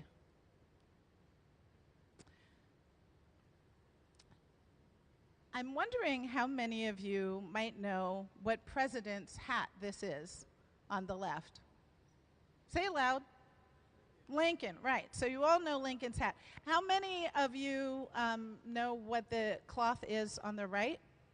Anybody? Yeah, so that's the cloth that actually ended the Civil War. Right, see, and everybody's going, wait, what?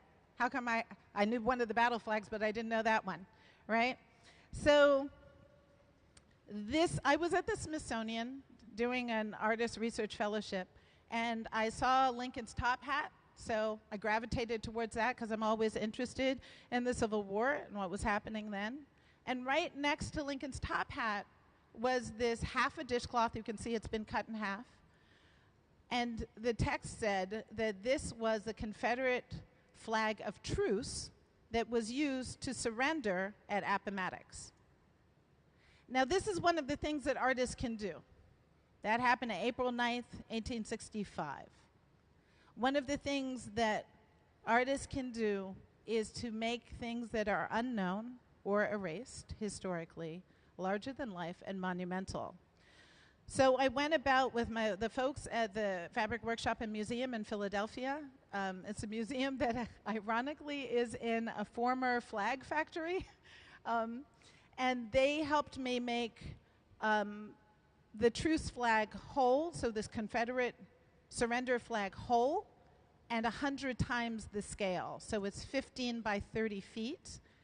And then that original one that I showed you was at the Smithsonian, as I told you, at the Museum of American History. And now this has been collected by the Smithsonian and lives in the Museum of American Art at the Smithsonian in my hometown of Washington, D.C.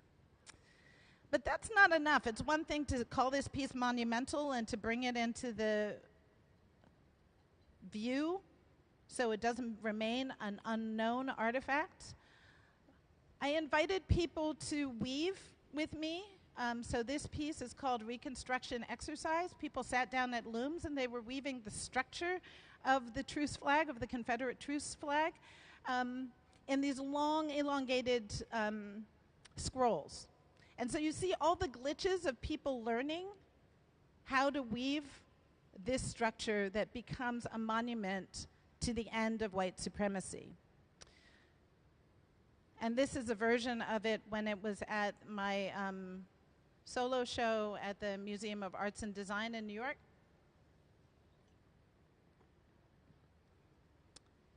Collectively made, collectively learning about that object. So that show, which Jabari mentioned, traveled, and the show was called We Are Each Other. We're going to get to those words at the end of this talk, but the show was called We Are Each Other. There's a catalog if you're interested, though it's, for a while it was out of print because it's sold out, but I think they've reprinted them now. And then the cover of the catalog is from this collaborative project that I did in 2014, I think. Oh, these are all ancient history. They're called the Haircraft Project. And in my work, I think of hairdressing as a primordial textile art form. Like, this is the first way in which we're manipulating a thread, in this case, or the fiber that we grow. And the fiber that we grow, that's very powerful because in that fiber that you grow is the DNA of all the people that have come before you. So ancestral legacies are held in our hair. I don't think of hairdressing as being simply a thing about vanity. I really consider it a ritual act. And so these are the 12 hairdressers that I worked with. You can see their faces. What I love about this is that I am wearing their artwork on my head. And when many people have seen this exhibit, some people will come to me and say, if you ever need a model, let me know. I say, no, I'm the model. And I always think that that's testimony to the poetry and artistry of these women that I had the pleasure of working with. And then this project is now in the collection of the Museum of Fine Arts in Boston. And there's a way in which people talk about like grandmothers crocheting or knitting with a kind of derogation, or women braiding their hair in a derogatory way. I will tell you that this piece won Art Prize, which is one of the largest prizes in the US. And with that funding, I split it among all of the women. And many of them said, maybe we should stop being hairdressers and become artists. And I was like, no, you're already artists, and you do a commissioned artwork. Like, so when you do someone's hair, they pay you first. Let me show you the storage of all my artwork I've ever made. It is not in museums yet.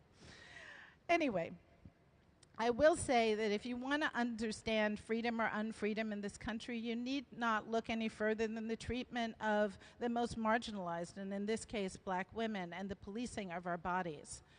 I think of these women as being poets. I think of, again, this connection between textile, hair, and hairdressing.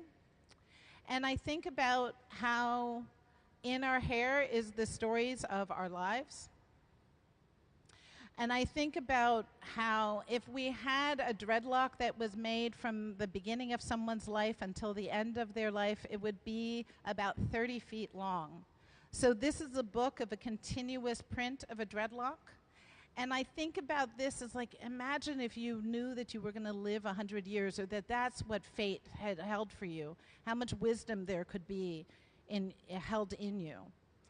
But I think also of this book as being like folded hands, as a prayer for black lives to be long and not cut short by the systemic racism and police brutality that routinely turns murderous in this nation. So when I've been doing this work around hair, sometimes those who are gendered male will say, well, where are we in this? And so I went into the barbershops and asked them if they would read a poem by Calvin Hernton, the late Calvin Hernton. And for that, they would get a haircut. So I went into these barbershops in Miami, and that is Killer Mike. If any of you are hip-hop fans, that's Killer Mike in Atlanta, Georgia. He has a barbershop as well. And every man who read this poem would get a free haircut. I'm going to read the poem to you very quickly, just in case you can't see it so well there. I am not a metaphor or a symbol. This you hear is not the wind in the trees, nor a cat being maimed in the street. I am being maimed in the street. It is I who weep, laugh, feel pain or joy, and I speak this because I exist. This is my voice. These words are my words. My mouth speaks them, my hand writes. I am a poet. I also think about hairdressers as a way that hairdressers can be treated as if that's not a like big and important career choice. I completely disagree with that.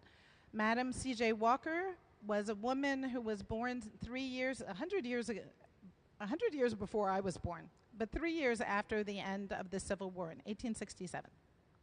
And she, or 2 years after the end of the Civil War. And she wrote these words. I'm a black woman who worked in the cotton fields of the South. I promoted myself to the wash tub. I was promoted to the wash tub. I was promoted to the kitchen. And I promoted myself to the business of hair on my own ground. Madam C.J. Walker, this is a photo. This is an interpretation that I've made of her, made out of unbreakable plastic combs. By the time she died in 1919, she was one of the first self-made women millionaires. You will hear black women millionaires, that's because people want you to know that she's black, but she was one of the first self-made women millionaires in this nation. I want you to think about that. That is before black women or black people, before women could vote, and certainly well before black people could vote. Anyway, she was a breaker of many barriers, and she was someone who believed in providing women with economic freedom and empowerment and self-care. That earned her as the attention as being a Negro subversive. She was also someone who was an avid anti-lynch activist. So when I think of my hair, I think that even now, it's only in 25 states that have passed the Crown Act. That means that my hair in its natural state, the way that it grows out of my head, is legal. In other places, there's nothing to protect me from saying that my hair in this state is unprofessional, it needs to be straightened, and it needs to be done in a white supremacist way or according to white beauty standards. 25 states, you all still have this nation. That's a kind of unfreedom. I think about, you all know that I love text, and so one of the things that I do with text is to go to great women writers like Ntozake Shange, who famously wrote these words: "Where there is a woman, there is magic." In 1976, Ntozake Shange wrote, "For colored girls who considered suicide when the rainbow was enough." This is it's a piece comprised of 20 separate poems choreographed to music that weaves the interconnected stories of love, empowerment, struggle, and loss into a complex representation of black sisterhood. The cast consists of 7 nameless African-American women only identified by color: the lady in red, the lady in orange, the lady in yellow, green, blue, etc. And so this is in honor to Ntozake Shange and that particular piece of writing and the choreograph, poem.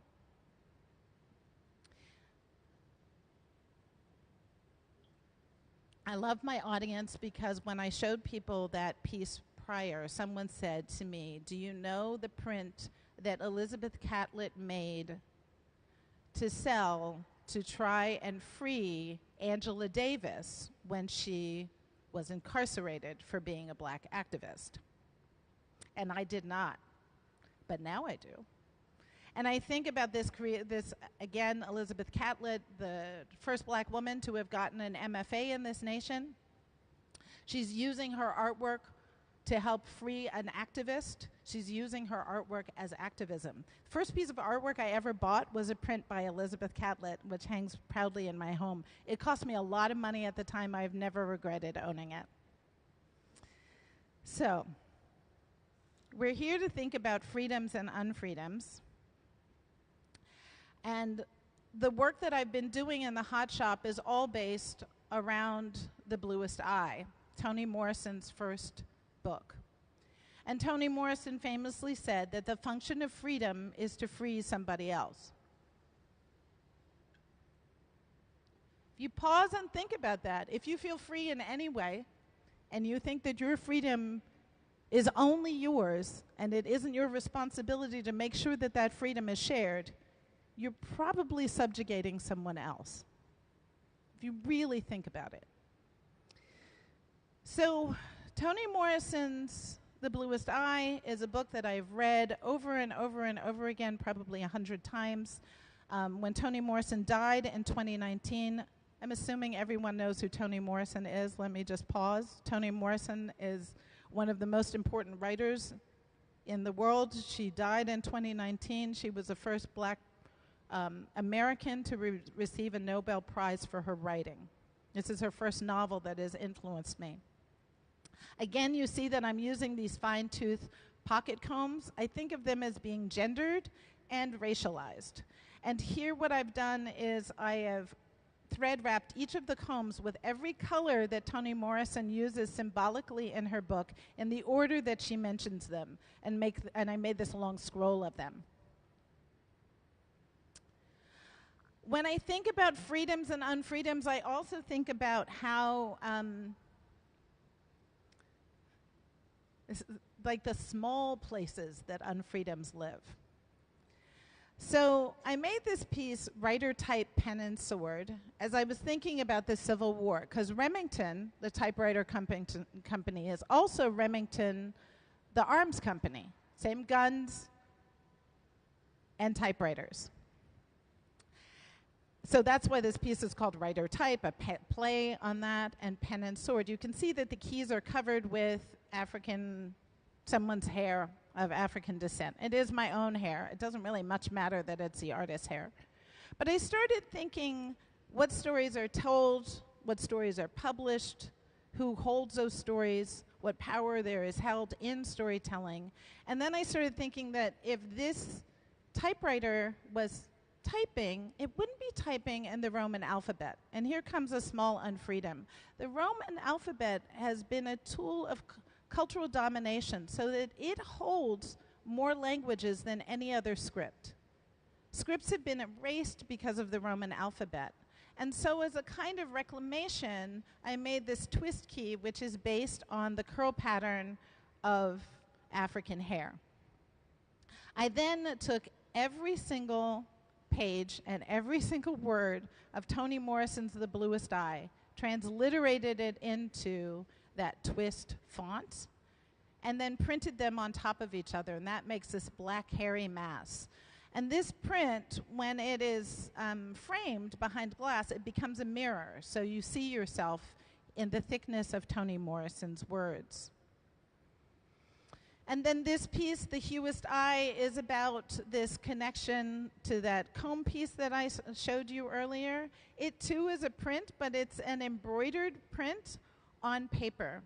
So this is every word that Toni Morrison uses to describe colors. There's these places where she says things like red and white, or red and green, or green and white, and that's where you see those sort of vertical stripes. But every stitched block is the length of a word. So red would be short, whereas black would be a little longer. Toni Morrison's The Bluest Eye begins with this incipit, or these opening words. Quiet as it's kept, there were no marigolds in the fall of 1941. And it ends with, the entire country was hostile to marigolds that year. This soil is bad for certain kinds of flowers. Certain seeds it will not nurture, certain fruit it will not bear. And when the land kills of its own volition, we acquiesce and say, the victim had no right to live. When Toni Morrison passed away, I was shook because I was really close to meeting her, and I didn't get the chance. So I started in this novel that I have read and reread, I started taking marigolds from my own garden and pressing them between the pages of her book, sort of pressing Toni Morrison's words in. She uses marigolds as a symbol of Black lives thriving. And so I wanted these marigolds to have a longer life, to live as long as possible. And so to press her words in was one way of doing that. And you can see that I've formed them into this oculus, this eye, sort of like what's above us here, as this way of thinking about Toni Morrison keeping her eye on us. And I continue to do this. This piece will continue to grow as more marigolds grow in my garden and as I continue to press them between the pages of The Bluest Eye. I want to just tell you a little bit about this magical moment in The Bluest Eye where these two little girls decide that they're going to plant marigold seeds to save their friend who has had terrible, terrible things happen to her because of white supremacy and internalized self-hatred. And they're witnessing that none of the adults are doing anything, and they believe they can change her fate by doing some black girl magic. And that black girl magic is to plant these marigold seeds. And to me, this notion of if we could all embrace that little bit within us of hopefulness that we can make change, that would be a huge thing. So I think about Toni Morrison as being one of the cultural ancestors that oversees me and oversees my work. It has to be good enough for Toni, right, to pass muster. Thankfully, with these people, it is. This excellent team here. So I don't normally work in glass, but I do sometimes work with glass beads. And so I was making these eyes of the ancestors. That large one that you see is Toni Morrison's eye. The smaller one is Nina Simone's eye. I make these all the time. They become other pieces. I think of them as being like protection, sort of like those evil eyes that you've seen that are meant to ward off evil. That's what is happening with these as well. Because I was making these, and because someone from this organization called Monument Lab asked me if I would be willing to do a piece around the Declaration of Independence, and I had made work about the Declaration of Independence before, and they said, would you consider taking over the Declaration House in Philadelphia, which is where Thomas Jefferson and his enslaved valet, Robert Hemings, who was also his brother-in-law, hold on to that thought, he enslaved his own brother-in-law, that this is where this is a site where Thomas Jefferson was penning ideas of freedom foundational to this nation, while also being someone who enslaved over 600 people in his lifetime. And so descendants of Monticello at Declaration House takes over the museum, and in each window are videos, I'm not playing a video for you, but are videos of eyes of descendants of those who Thomas Jefferson enslaved at Monticello, being watchful over our democracy. The last piece that I want to share with you this afternoon is called Finding Freedom. Finding freedom I made months after I made Monumental. So Monumental was the truce flag that I showed you previously. That was the largest piece of cloth that I'd ever made. And then right after that, I made something so much larger. This one is 1,500 square feet. So it's the size of your average footprint of a home in this nation. It would fit in this space. It is made up of thousands and thousands of cloths that have cyanotype in them and that have been worked in such a way that they appear to be a starry night. With random sprinklings of seeds, we use seeds to do the cyanotypes. They don't appear in the piece, but they're the one. That's what makes for those little white speckles against the blue. And then just these random. So the random seeds make the speckled stars, and then within the piece, within the 1,500 square feet, there are also very intentionally placed Big Dippers. As Big Dippers are, of course, what people like freedom fighters like Harriet Tubman used to guide us towards freedom, to guide those who were enslaved towards freedom. The piece is called Finding Freedom, and among the many people who helped make this piece were people who are currently embroiled in our carceral system. So there were these incarcerated gentlemen that made these pieces with me, along with many other people. And when I was working with them, one of them said to me, like a real tough guy, you know, like big muscles, been working out a lot, been there for a long time. He said, "So how are you going to light this piece?" And the very egotistical artist in me said, "You know, it's going to a museum. They'll figure it out." But the teacher in me, who was much more humble, said, "Well, what are you thinking?" And he said, "I think if you use black light, like UV light, it'll make the blue really blue and the white really pop white." And so this piece, while it lives in a darkened space, is illuminated by the vision of someone who is made to be unfree in this nation. And so I want to end with the final words of a poem that Gwendolyn Brooks wrote to Paul Robeson. So where we began was Paul Robeson, and this is a poem that the final words that Gwendolyn Brooks wrote to Paul Robeson, and they're words for us to remember. That we are each other's harvest, we are each other's business, and we are each other's magnitude and bond. And with that, I thank you.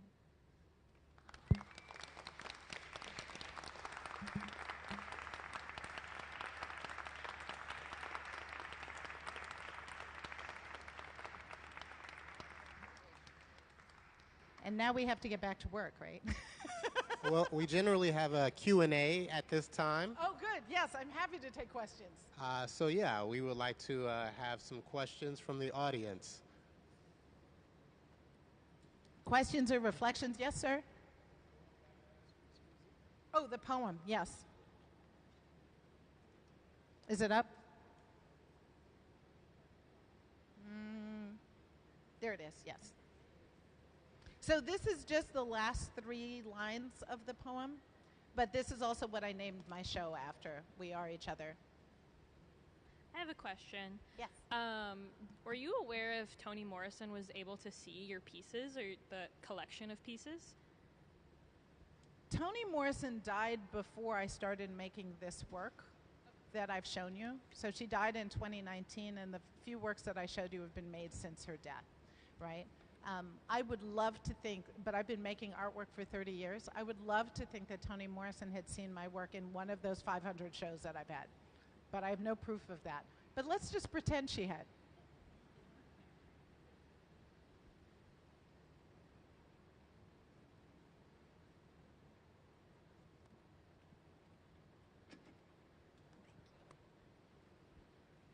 Hi, thank you for the wonderful talk. I had a question about the poem in the barber shop that you used in the barber shop. I was wondering why you paired that poem in particular with that with that situation? Because I think the first line was something like, "I am not a metaphor." I'm wondering if there's a connection there with hair, or something about hair that makes. No, it's not a connection with hair. It's that I was working with black men, and it was really because someone said, "Oh, you do all this work that has to do." They're gendering me, and they're saying you do all this work around hair, and that has to do with women, as if men don't grow hair.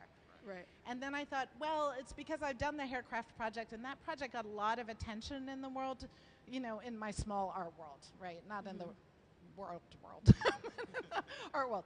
And so I thought I need to do something that is clearly about men. And the reason I picked that poem is I was working with an organization called Oh Miami. And Oh Miami, during April, which is Poetry Month, does this fabulous thing. They try and expose everyone in Miami-Dade County, that's a lot of people, to a poem during the month of April. Oh, wow. And then they invite artists and poets to do something around that. And I said, well, I'm not a poet, but let's find a good poem, and let's go into some barbershops, because I've been accused of not loving on my brothers, so let's go love on my brothers, right? And so they helped me select that poem. And then one of the reasons we selected it is because it is by a black author.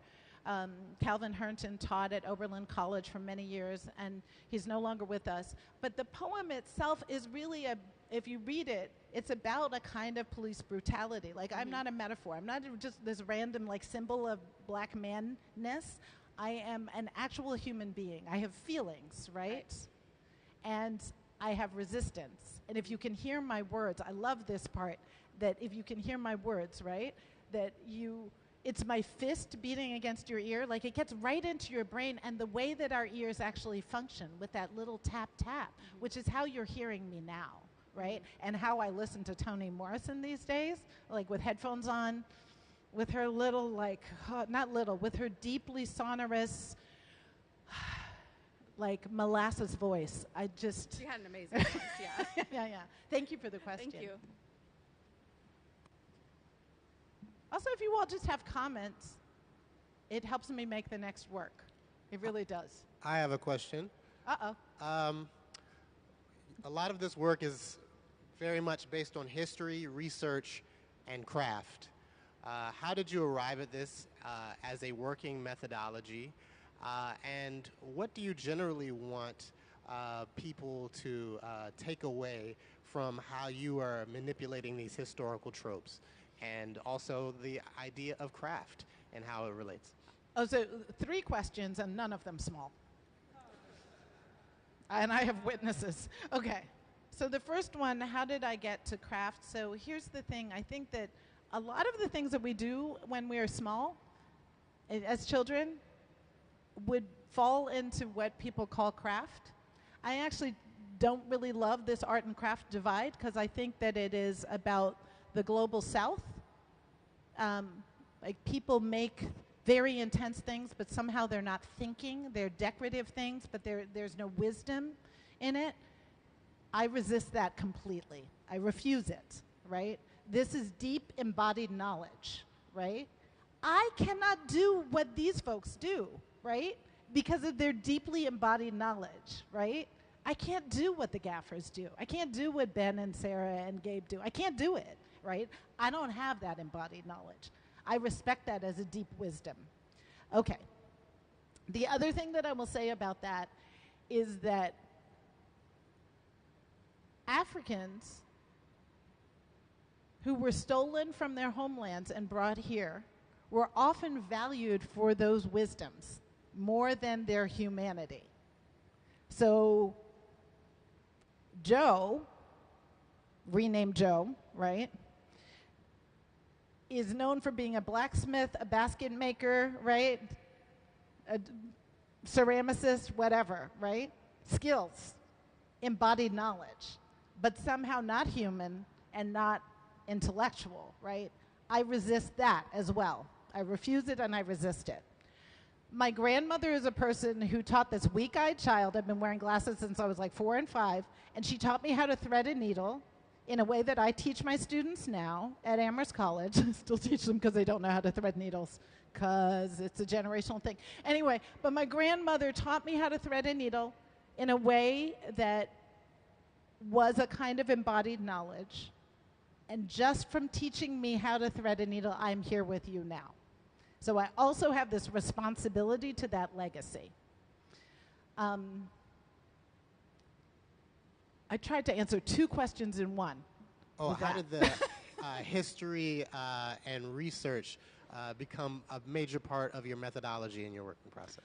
Oh, I think I'm going to give a nod to how I was educated. Where do I start this story? So I'm the child of immigrants. My parents became American citizens before they died. They're both ancestors now. But my father was from Trinidad, my mother from Jamaica. And so they worked really hard. They understood that education was a really important thing in this nation. And in fact, my father came to the U.S. to get his college education. And he went to Howard University, and he worked his way through Howard University and through medical school as a dark-skinned black man in the 40s. My father had a lot of quote-unquote menial jobs, right, to work his way through college. He did not take education lightly. So when he finally, reached a class in this country, he made sure that my sister and I got a good education, right? And good education under those standards in D.C. meant private school. I don't necessarily subscribe to that, but that's what it meant. And so I went to the kind of school that led me to the kind of college, Amherst College, where I currently teach, which is a liberal arts college, right? And that has everything to do with figuring out how you connect across disciplines, right? So how do you connect history to math to art, right? I teach a class now at my alma mater as an artist with a chemist about color, right? So to me, this way of taking history and making it very real, making it tangible, asking questions through the work, that's the power of being an artist. And I would never shirk that responsibility. The way in which histories are getting erased, we can fill them in. So that whole, see how none of you knew the truce flag, right? But now you do, right? And the artwork goes farther than the actual historical object, right? That goes in and out every once in a while on display at the Smithsonian. But my pieces, because I made a whole body of work around that, they go lots of places. Not far enough, because none of you raised your hands. But that's the power of being an artist. And so I take that power and that responsibility very seriously. Oh, one more question. I don't know, maybe because they're recording and because also we're streaming, so people will want to hear you. I know. Thank you again for the speech. It was great. In that last comment, you mentioned kind of a difference between the East Coast and the West Coast. I wonder if you have... I did? It felt like maybe you were talking about like Amherst and D.C. and like what a good education meant there, because that's where you grew up and that was but I context. didn't mean that as an East Coast, West Coast thing. That's my question, though. Have you noticed a difference, especially in your time here in residency, in the attitudes towards art or the attitudes towards your message or the way people are receiving things? Yeah, so I have only been in art spaces since I've been back in the Pacific Northwest. I've been here a couple of times. This is my second time to the Seattle area, my first time to Tacoma. And the last time I was here, I was on vacation. So I do not have any real assessment. I also am very hesitant to make broad, sweeping generalizations about anything. I don't know you all well enough, so keep on inviting me back so I can know you better. See what I did there? Okay. Are there any other questions for me? Yes. Wait. Can we mic you? He needs exercise. He needs some exercise. Asking me 3 questions in one. Come on now. This is very short, but thank you. Hold the mic really close. This is a short comment, but thank you for the learning that I have gained from your talk today. Oh, thank you. Yeah, thank you.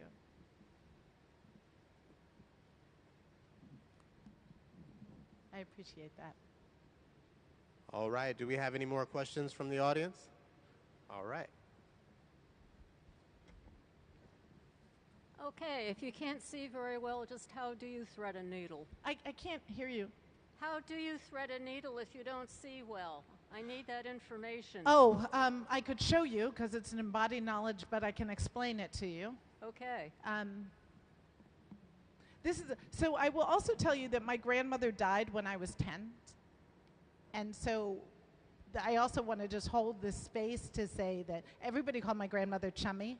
Like, I never called her grandma because she was everybody's friend. So we all called her Chummy.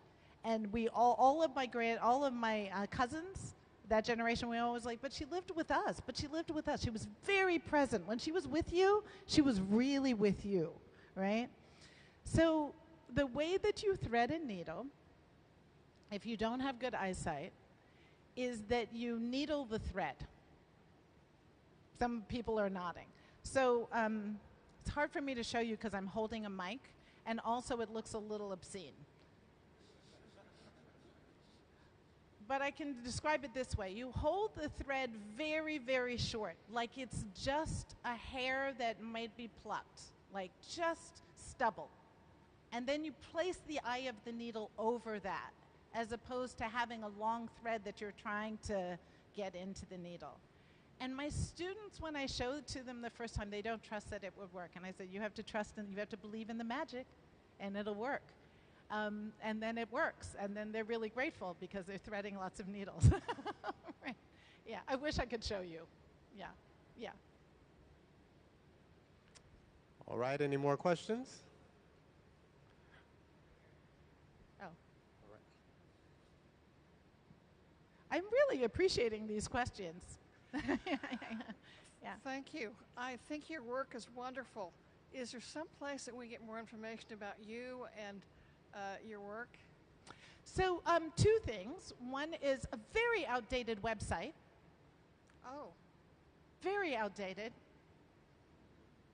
That should really be updated, but at SonyaClark.com. Yeah, just Sonya spelled with a Y. That's the only thing you have to remember. Sonya, SONYACLARK.com. Also, because I've been doing this for 30 years or so, if you just Googled me, you would find things that would come up. The unraveled and unraveling pieces got a lot of attention in the wider press, like BBC World News and that sort of thing, but mainly because of that point in America reckoning with its history and its current self. And then there are books out there. There are a couple of catalogs of my work out there if you're interested in that. Yeah. Thank you. Thank you for asking.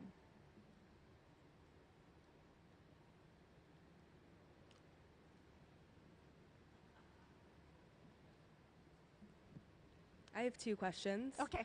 So one, and you acknowledge that you had two questions, yes, unlike I some had two people. questions. So my first question is, how many eyes did you create for this project? And was it like specifically, did you like choose a specific number for that? And then my second question is, you said you were going to fill them with marigolds. Are they going to be real, pressed, or glass, or something else? Okay, so the first question is how many eyes? So I tried to make, when I made the decals for the irises in Photoshop, so I made irises in Photoshop, sent them to a decal shop that makes decals specifically for glass, right, so that they can withstand the heat. I tried to make like a variation that is kind of representation of the world. So most people in the world are brown-eyed, and then a few people in the world are blue-eyed and green-eyed and then hazel-eyed, right? Which is starts getting towards brown, right? And green-eyed. So I have this variation of all of those. Brown, light brown, hazel, blue, green, right? So I have 6 different colors. Oh, and then yellow. There's a yellow one because of the marigolds, I just wanted like a yellow eye. I don't know anyone with yellow eyes, but a yellow eye. Anyway, so there's those are the 6 colors that are represented, and so I wanted to make at least one for each of the colors. In terms of what goes in them, so this is the thing. When I went to Pilchuck first, I thought they were going to be, I was going to make the whole thing and they would be enclosed. So whatever I put in there was going to remain fixed in there. And then we came upon the way of making it a jar so that it can open and close. And now I can fill it with whatever I want. Like originally I thought marigolds, but now, and glass marigolds, right? Because they were going to be encased in there, and then you'd see through the iris to the marigold, right? But now it could be live marigolds because they can be taken in and out. I've also thought, don't tell anyone, I've also thought that now that they're jars, I might leave one open and ask people to put the names of people who are not seen inside of them as a kind of ritual act, right? Yeah, so lots of ideas have emerged from me shifting to a better way of making them. It opened up opportunity. Thank you for that question. I think I really have to go to work, though, you all. It's my last day. I appreciate the questions, though. There's an abundance of questions. That means a lot to me and gives me a lot to think about, too. So I appreciate you all. Enjoy the rest of your day here. All right? Thank you.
All right, welcome into the hot shop, everyone.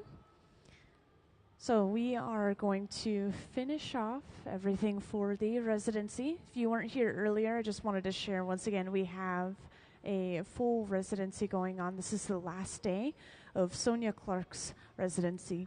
And I'll make sure to point her out when she comes onto the floor. But this slideshow that you've been seeing on the screen that's going by, this is all of her previously made artworks as well as some process photos. And all of the work that you're seeing during this residency, including what is already out, is based off of Toni Morrison's The Bluest Eye, a 1970 novel. And this is bringing to light the impact of racism and societal beauty standards on a young African-American girl within the novel.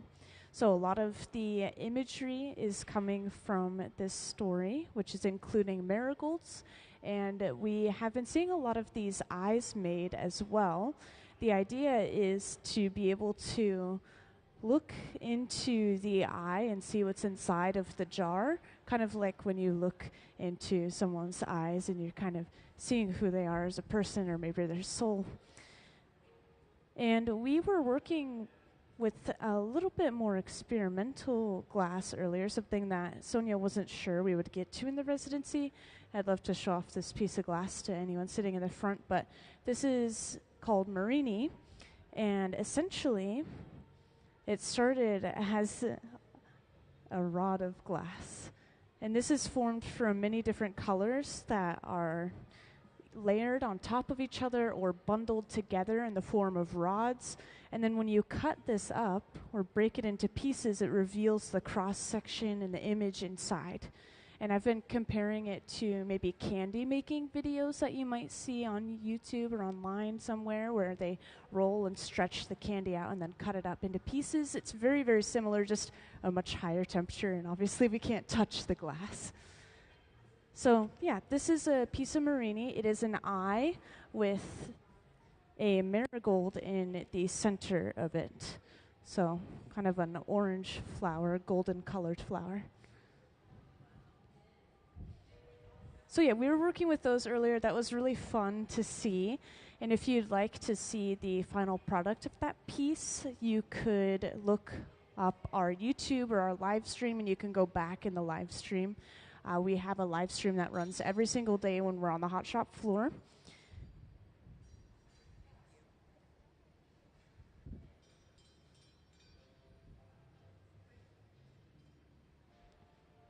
And these pieces that are being made during the residency are prep for an upcoming traveling museum exhibit that our visiting artist is going to be a part of. So eventually these pieces will be put on display.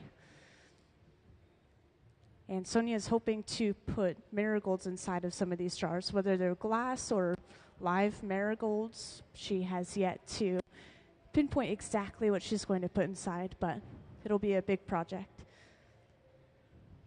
And just to share what we're working on next, we are going to be making another iris or lid to one of these jars. So once again, this iris here. And the way that the pattern is made is it's actually an enamel decal that is printed onto a pane of clear glass, kind of like what you're seeing down here on this table. Just these small, well, I guess they're rather large, panes of clear glass.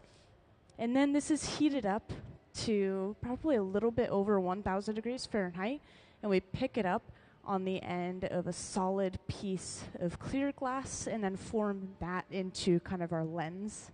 It's a big project, and that's what we'll see next. These will eventually be assembled on top of some of these jars that were already made. They're saying that they have enough of them already, so I don't believe we'll see them make the body, but we'll see them make the iris.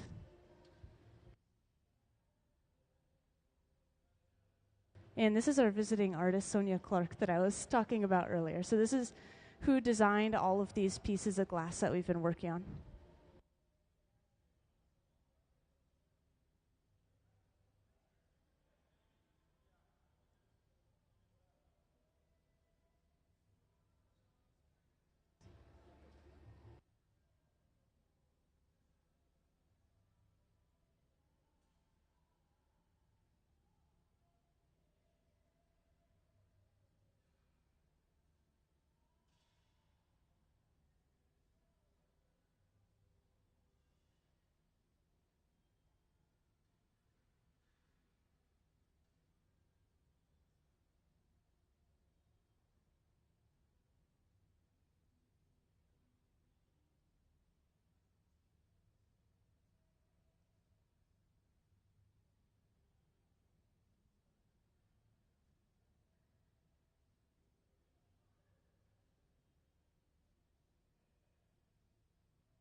So we've already gotten started. I just want to point out this is clear glass that we're working with.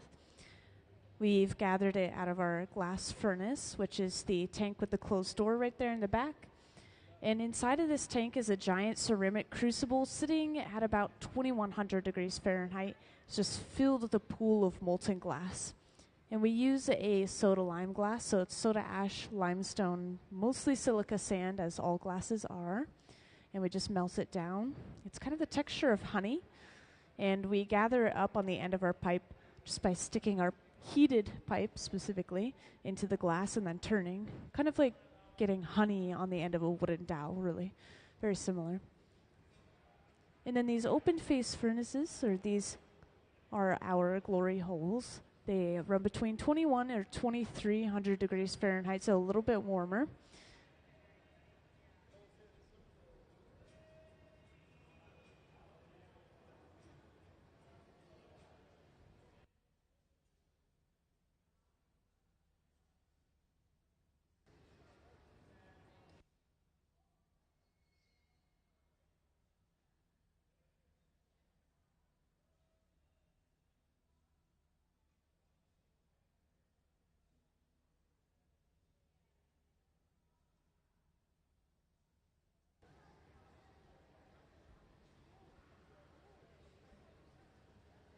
So we did drop some of the glass on the table to get closer to an exact amount for the piece, maybe.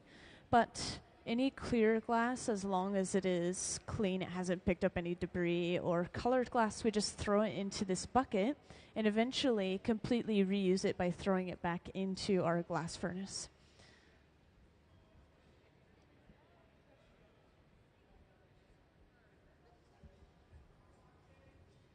And now up on the screen, we will have some closed captioning and some cameras following the artist's movements around as they continue.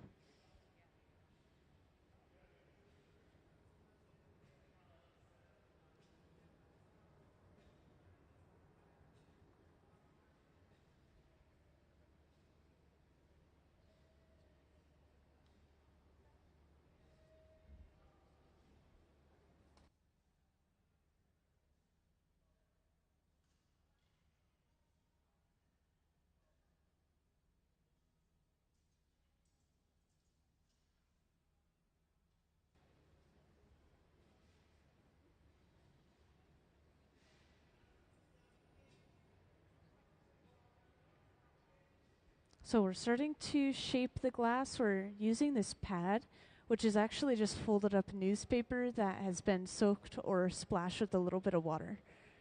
And I know it sounds like an odd tool, but because of that water, we don't feel any of the heat, and it doesn't really burn away. If anything, the water disintegrates the paper faster than it burns. So once again, this is going to become the lens to the eye, essentially, and we will be picking up that panel of glass that has our enamel decal of the iris on it.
You're asking about the training of the... Yeah, these guys that are working on the glass, they work here full-time at the museum as our resident hot shop team. And the majority of that job is helping visiting artists like this week.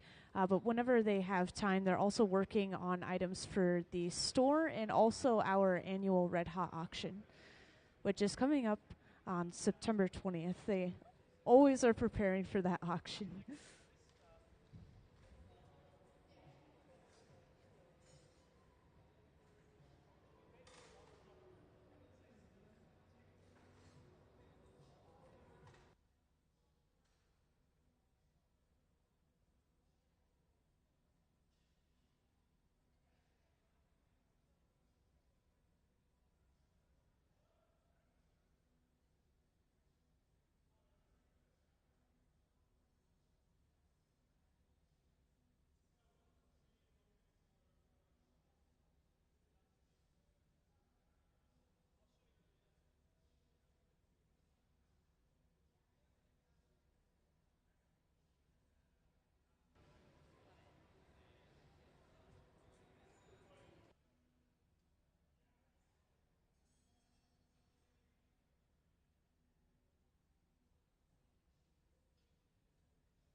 So while Ben is keeping that large amount of clear glass hot, they're going to start preparing that panel of glass.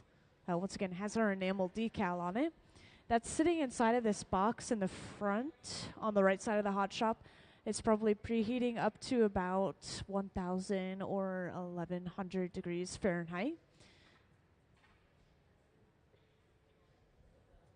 If we were to take that panel of glass while it's room temperature and just put molten glass on top of it to try to pick it up, the temperature change would be so extreme. It would be heating up fast enough that it would cause thermal shock and the glass would just crack. So we have to preheat it. So at the center bench we have our iris.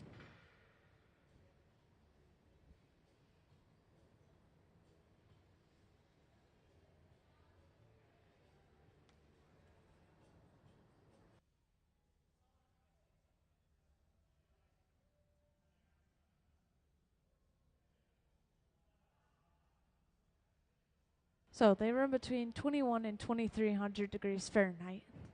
And they all run off of natural gas, both the glass furnace and the reheating chambers.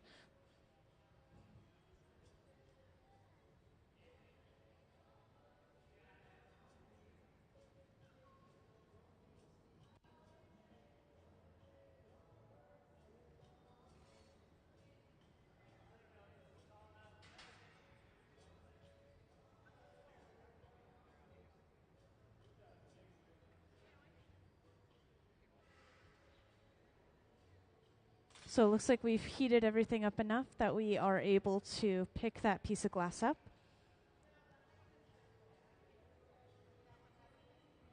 And since this was just sitting on a kiln shelf, we dust the surface off briefly with a broom, making sure that no particles are sticking to the glass.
And once again, if you are curious about the final product, what we're working on, these are really good references down on this cart right here in the front.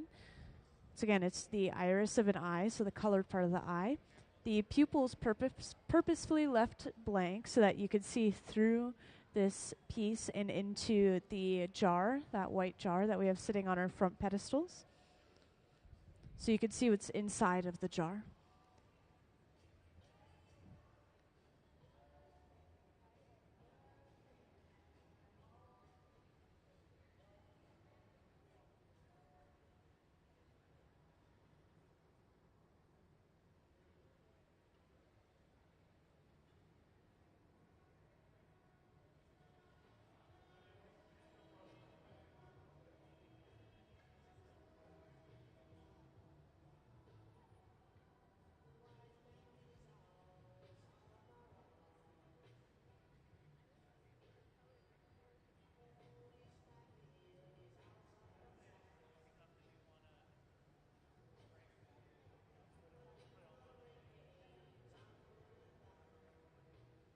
So now we're sandwiching the glass between the jacks, those two metal blades, and a wooden paddle on the end. This is just turning it into more of a disc-like shape. And once again, just to orient you, the area that's connected to the pipe, this is the lens of the eye, so it's going to end up being rounded, and that's why we have that large mass of clear right there.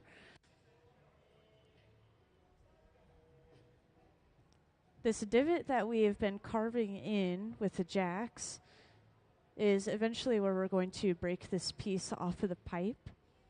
It's called the jack line.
So now we just let this sit, and we're trying to let the hot areas that are still moving cool down a little bit.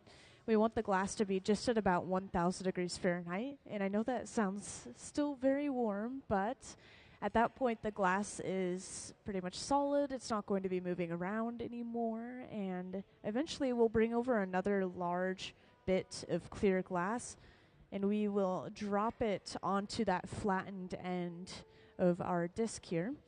And this is going to create the portion of the lid that fits inside of the opening of the jar.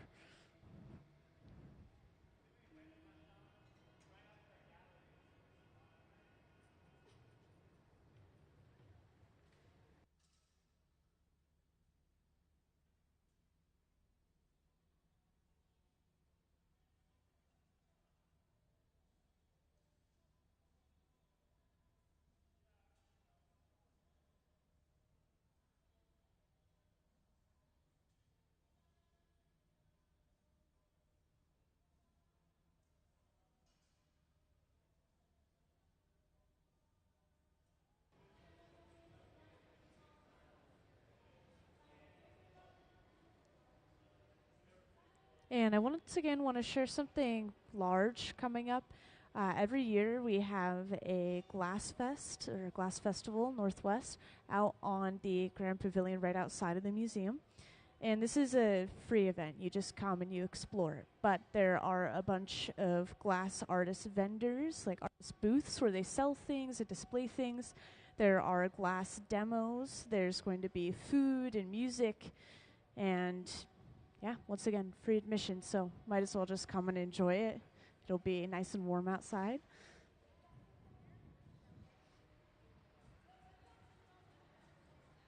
Also, Sonya is checking out what it would look like if she were to put some objects inside of the jar. She's testing out the different eyes. There have been a couple of different styles of creation when it comes to the irises, and she's noticing that it kind of plays with the magnification of the objects inside.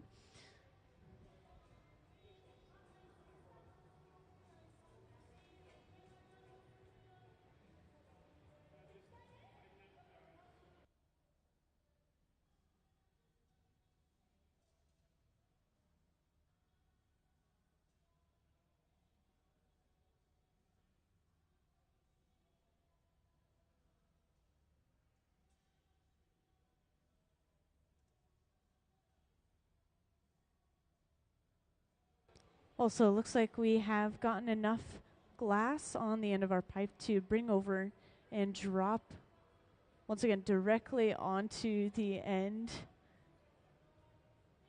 of our disc.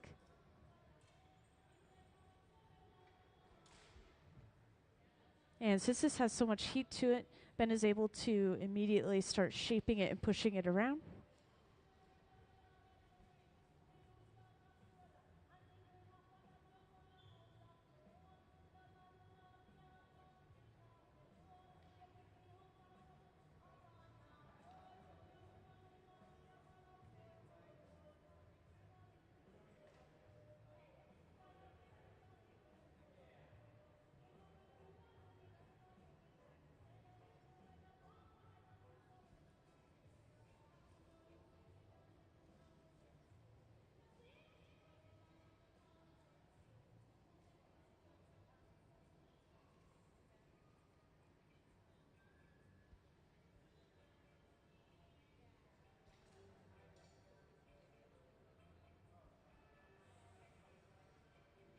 And of course, once again, we've already made the jars themselves, which are the overall eyeballs themselves, meaning that we already have an opening established and created, and we have to make sure that this lid fits perfectly inside. So we're just going in with some calipers, double checking that it's going to fit.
Yeah, I don't know. I might not have mentioned this earlier, so I apologize if I didn't. But if anyone ever has any questions, feel free to just grab my attention and let me know. It could be questions just to give some examples about patterns or things you might see in the galleries. You're wondering how they got them. It could be questions about the hot shop or the building we're in. It could be questions for the visiting artist, and I could just grab her attention for you. So any questions are fine.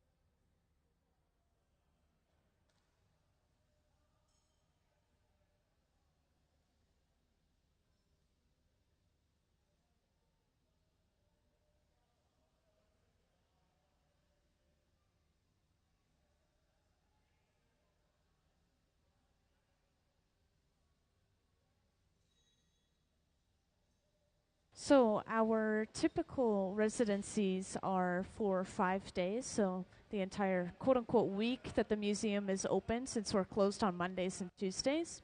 And so it starts on Wednesday and it goes through Sunday.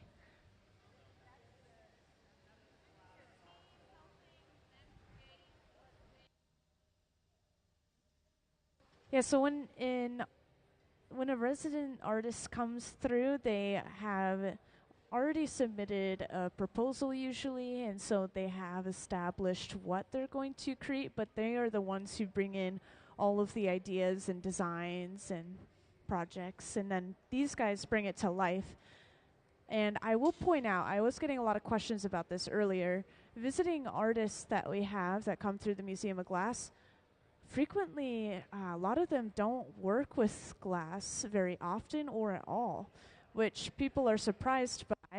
But even artists who do work with glass that come through, they still have these guys do it. They've been working together for a little over 20 years. A lot of them have 20 to a little over 30 years of experience blowing glass now. So they're just a very professional team, and they work really well together. And so just to make things turn out the best they possibly can, they just pass it off into these guys' hands.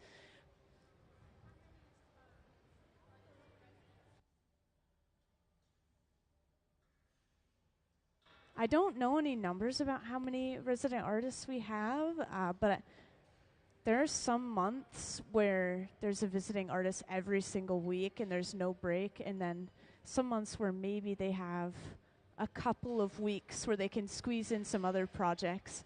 So I'd say more frequently when you come in, we have a visiting artist than not, which is pretty cool.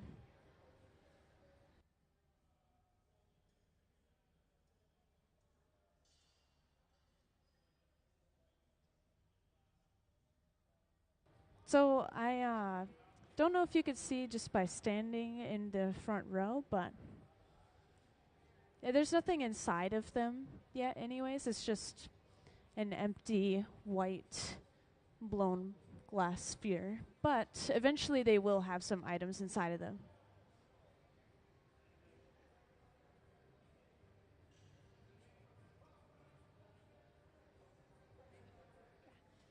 Yeah, thanks for your questions, guys.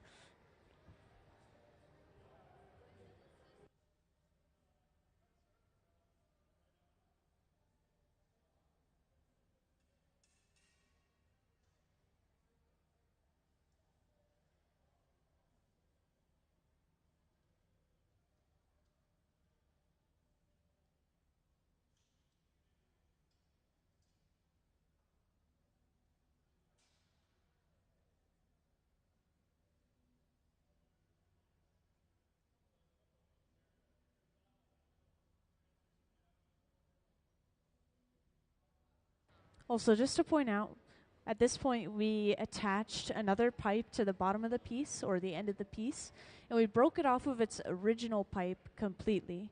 And this is going to allow us to completely round out this end that we now have access to and make the lens of our eye.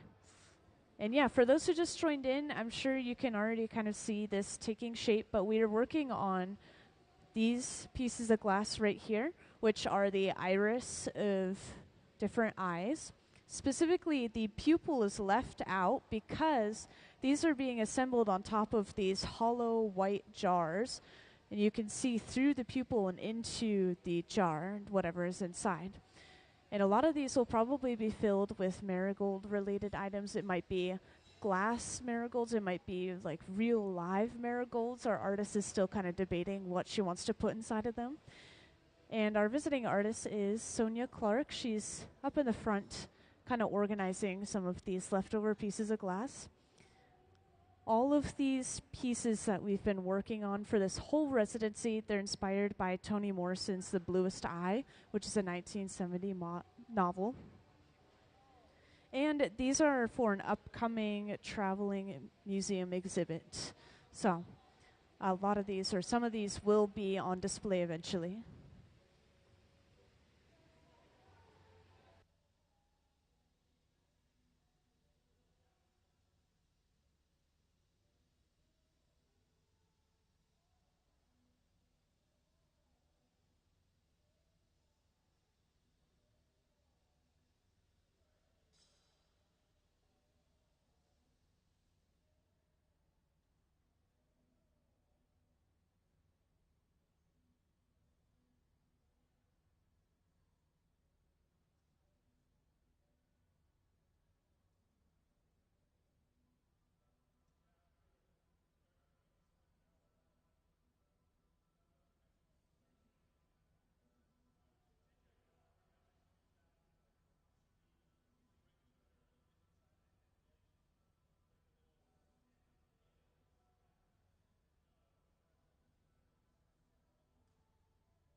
So when we were using this smaller handheld torch, I'm sure you could already tell based off of the color, but this is a really hot flame.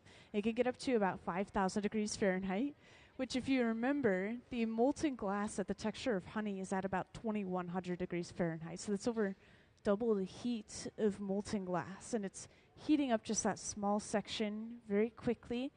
It's super helpful for sculpting or smaller details to avoid heating up the entire piece overall and then losing our shape. So we have heated up the very end of our piece. We've picked off that section of glass that was connected to the previous pipe or the older pipe. And now we can work on fully rounding this out, smoothing out that dome shape. And yeah, for those who are just joining in, I see a couple new faces, so I want to point out once again, these irises here on this cart, and specifically these jars on our far pedestals on either side. So these are enamel decals that were printed onto these panels of glass, much like these panels that are stacked right here. And then the hot shop team, they're taking a large mass of clear glass, and they picked up the panel on the end of that clear. And that clear eventually is becoming the lens to the eye. So they're smoothing that out now. And these are, as you can see, the lids to jars. And they're purposefully leaving the pupil clear, or the pupil blank, so that you can see through the eye and into the jar. And eventually, our visiting artist, Sonya Clark, who's up in the front talking with another artist, is going to fill these jars with marigold-related items. So maybe live marigolds themselves, maybe glass marigolds. She's still kind of debating what exactly to put inside of them. And yeah, it's a really fun project. We'll probably be making multiple of these for the rest of the day. Just various colors.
So at this point, it looks like we are done with the shaping, done making this iris in general, or the lid for our jar.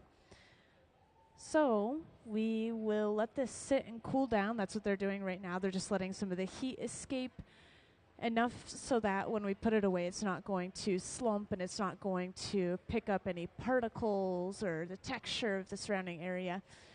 But at the same time, if we let it cool down too much, then we'll get cracking and breaking from thermal shock. So it's a little bit of a balance. We're heating up the outside just a little bit and letting the inside cool down.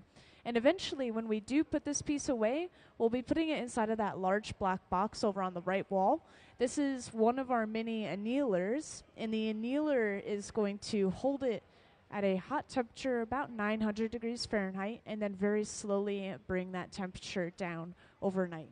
This is going to prevent thermal shock for the piece overall, which is especially important for these thick pieces of solid, clear glass.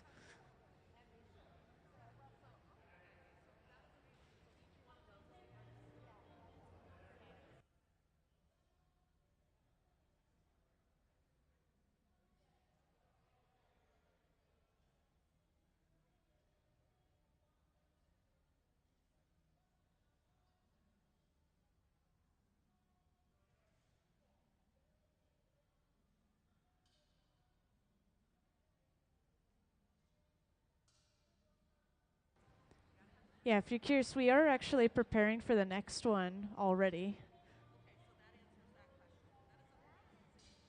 Ben's showing to our visiting artist the final product.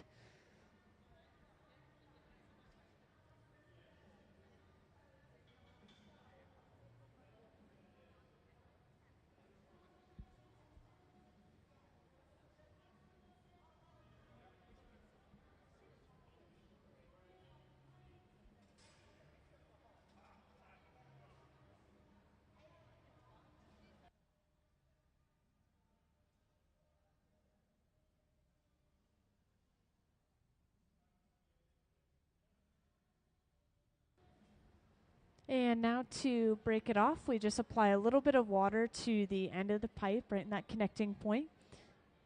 Now water's cracking the glass from thermal shock, so we are using it to our benefit for this one moment. And then we carry it over to the annealer to be put away using those Kevlar gloves. And let's give them a round of applause for breaking that piece off and putting it away safely in the annealer.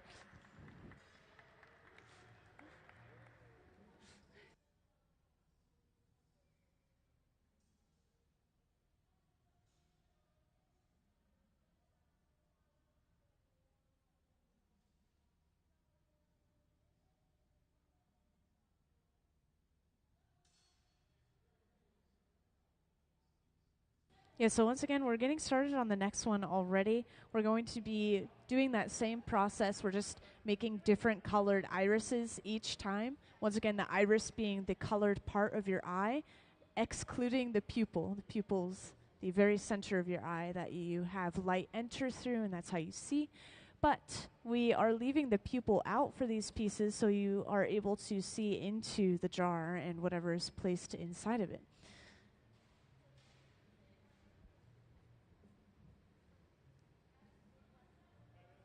And could I have Sonia's artwork up on the screen, please? Thank you. So it's been a little while since I played this. I want to make sure that everyone has a chance to see our visiting artist artwork. This is Sonya Clark up in the front here with me. And up on the screen, this is some of her previously made artworks. This is some process photos and maybe even some inspiration photos. But this is the last day of Sonya's residency. We're just trying to finish things off, but she's been here since Wednesday making a variety of artwork that is based off of and inspired by Toni Morrison's The Bluest Eye, which is a 1970 novel. And this is bringing to light the impact of racism and societal beauty standards on a young African-American girl in that novel or story. And that's going to bring in a lot of imagery relating to, my gosh, keep forgetting this word. There we go. Marigolds. It's going to bring in a lot of imagery relating to marigolds, and we are also bringing in the imagery of eyes. And I think Sonya was describing them more so as when you look into the jars, It's almost like looking into someone's soul, you know, the eyes are the window to the soul. So.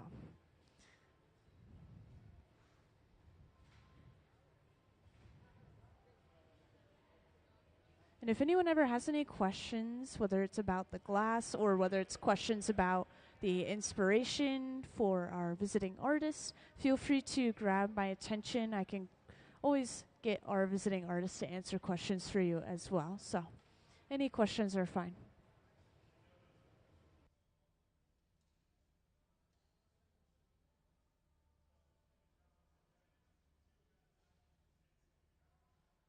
Actually, so we get color in so many different ways. It's almost infinite. It's crazy. So the iris is specifically an enamel decal, right? And the white in the eyeball jar itself is actually coming from something called color bar, which are these solid pieces or rods of color that we'll just take sections of and melt down and use. But in general, just to very broadly describe colored glass, it's not like a dye or anything. It's actually metals, minerals, and oxides mixed into the glass. And this is done in the very beginning when the glass is still sand and the raw materials. They throw in the colors or, you know, the oxides. They mix it in a big barrel or drum, and then they melt it down into those bars.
So this box in the front, this is one of our top load annealers. It's a fence. We'll use this to preheat pieces of glass.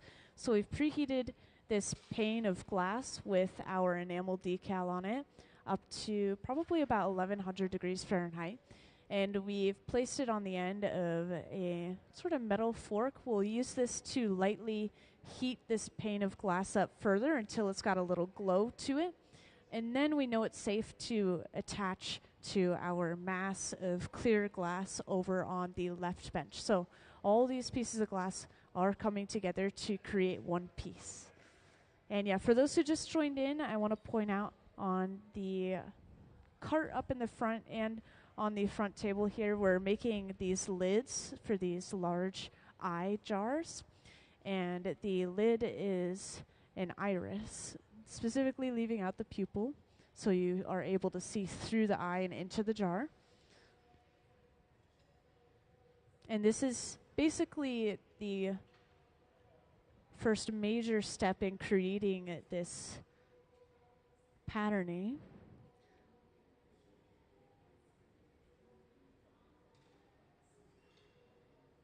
So we've just picked up that enamel decal and that small pane of glass. Ben just briefly dusts it off, making sure there's no particles sticking from the kiln shelf, and we will be able to shape this a little bit further now.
So starting to shape this glass, Ben is using the jacks, these two metal blades, to squeeze down near the end of the pipe. And he's also angling them in such a way that we're almost producing this cone shape, this very stocky cone. And I just want to orient you a little bit. This area that's connected to the pipe and that is shaping and rounding out, this is going to be the lens of the eye. And we're pushing a wooden paddle onto the end. So yeah, that paddle is made of wood. We've dunked it in some water so it doesn't burn as quickly, but just using it to flatten the bottom.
Yeah, for those who just joined in, I wanted to point out that these are what we're working on right now. These are specifically the iris, or the colored part of your eye. And you'll see that the pupil is left blank. This is so you can actually see through that piece of glass and into the jar, which is the remaining section of the eye. So we're just creating a few more of these lids today overall. We've already made, I think, as many of the body or the jar as we need. And this is our visiting artist who designed these pieces of glass. This is Sonya Clark up in the front. And if you guys are curious, you can always come down to the front table here and see what else she's working on. There are a ton of smaller objects that we've been incorporating into some of the pieces, and they're really interesting to look at, very detailed pieces of glass.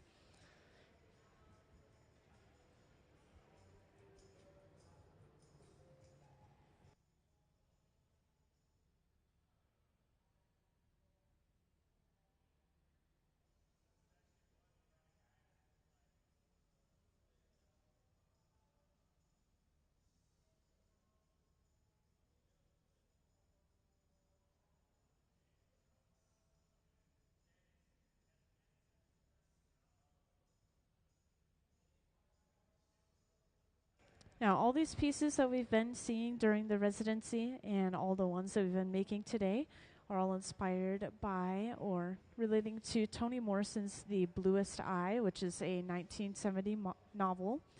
And this is bringing to light the impact of racism and society's beauty standards on a young African-American girl in that novel or story. So this is bringing forth a lot of symbolism with marigolds and eyes for these projects.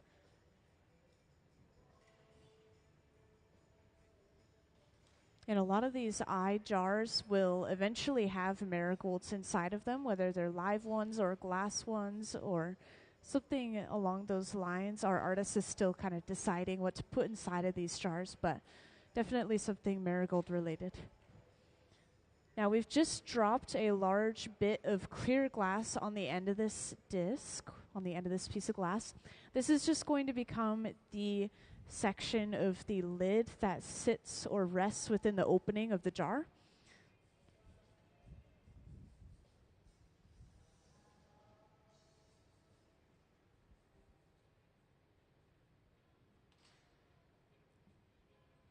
And since the jars have already been made, we have to make sure that they sit just right in the opening. So we're just double checking the measurements, making sure they'll fit.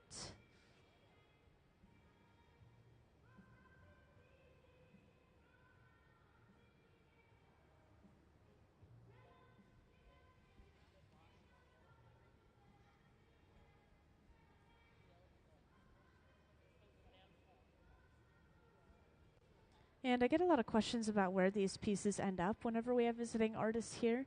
It's always up to the visiting artists what they work on and where they're putting these pieces. But these ones are preparation for an upcoming traveling museum exhibit. So eventually, some of these or all of these pieces will be displayed.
Yeah, if you guys are curious about that torch, this fluffy flame, it runs around the same temperature as the reheating furnaces themselves, between 21 and 2300 degrees Fahrenheit.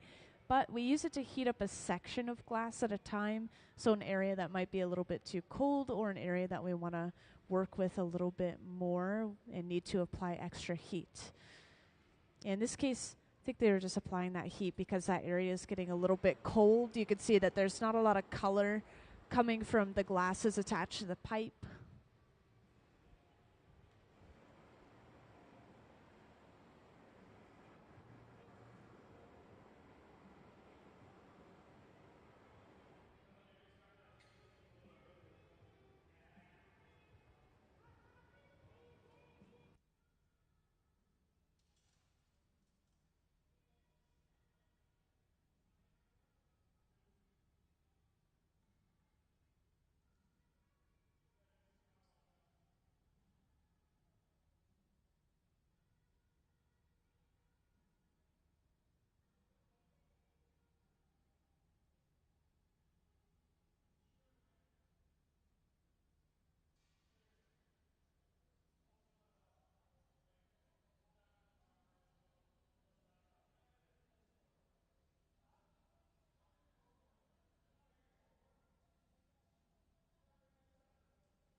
And next we're attaching another pipe right onto the end of our piece. This is going to allow us to break the piece off from its original pipe, the one that it was built upon. And this is important because, once again, the end of the first pipe where it's attached, this is eventually going to be the lens for our eye, and the lens of our eye has to be completely rounded and smoothed out. To break this off, we apply a little bit of water, which cracks the glass enough for it to pop off with the tap of a pipe.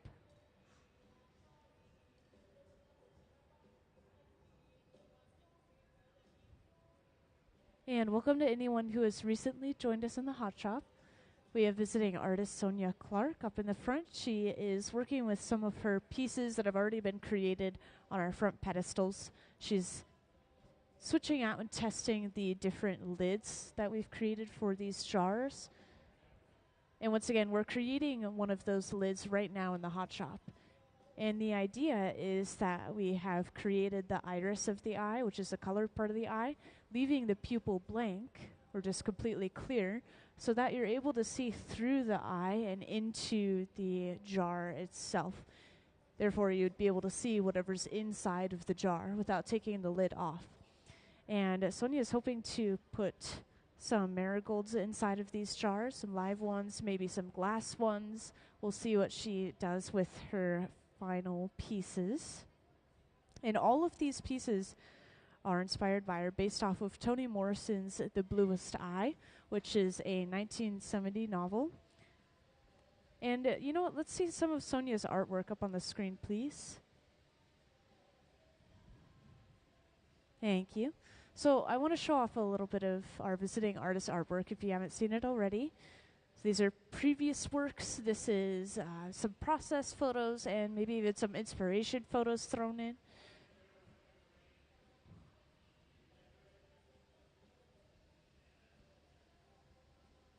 And just in case you don't know what that novel is about that I was just mentioning, that novel is kind of bringing to light the impact of racism and society's beauty standards on a young African-American girl within the novel. And I remember specifically Sonya was telling me that the girl was wishing that she had blue eyes so that she would be pretty. And so this story is bringing in the symbolism of marigolds, and we're also playing around quite a bit with eyes, which have frequently been described as windows to the soul.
So we've heated up the front of the piece enough that we're able to start picking off a small amount of that glass.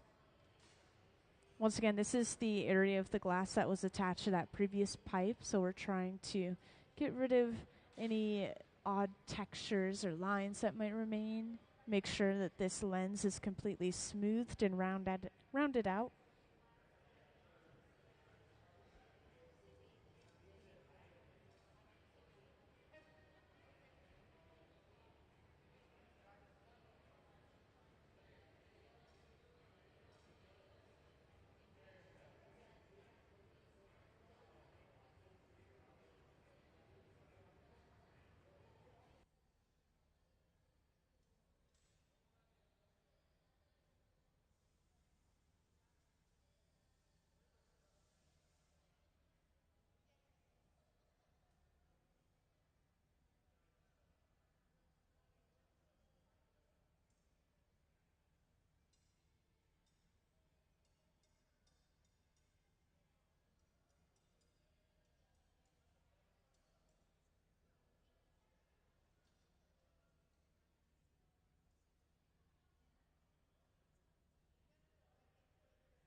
Yeah, welcome to those who just joined us in the hot shop.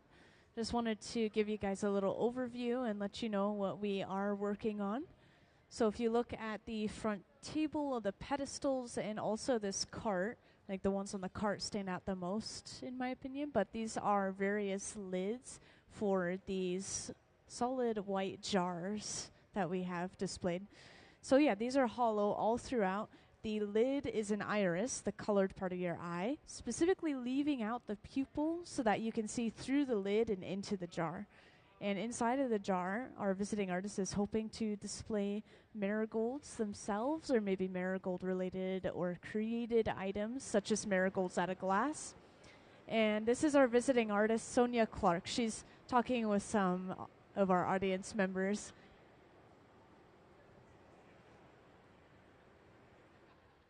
Now, all these pieces are inspired by or based off of Toni Morrison's The Bluest Eye, which is a 1970 novel.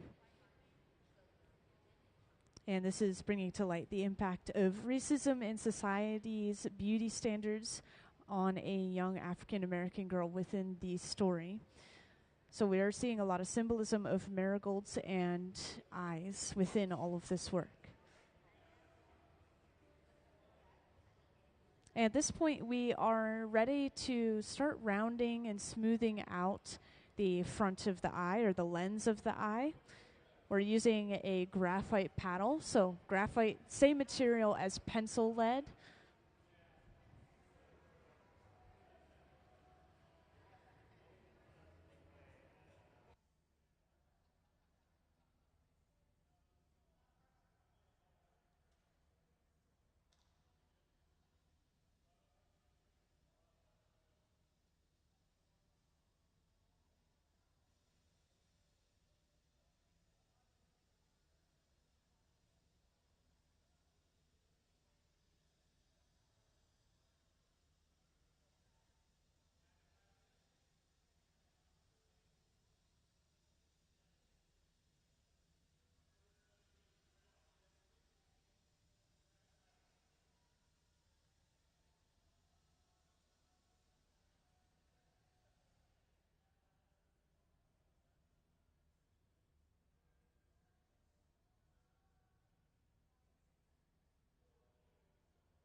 So just to be efficient with time, Gabe is getting started over on the left bench again already. And what he's going to do is he's going to gather layer after layer of clear glass on the end of this pipe just to get enough mass for the next piece, which, once again, we are going to create multiple of these lids for these jars. In the meantime, at the center bench, we're trying to let the inside of this piece cool down a little bit. If you were closer or if this were a darker space, you'd be able to see this bright glow coming off of the glass. And this means that it's hot enough that it could start to change shape or imprint some of the surroundings onto the glass if we put it away too hot. Meanwhile, if we put it away too cold, then it will crack from thermal shock. So it is a little bit of a balance. And Ben is heating up any areas that are cooling too quickly.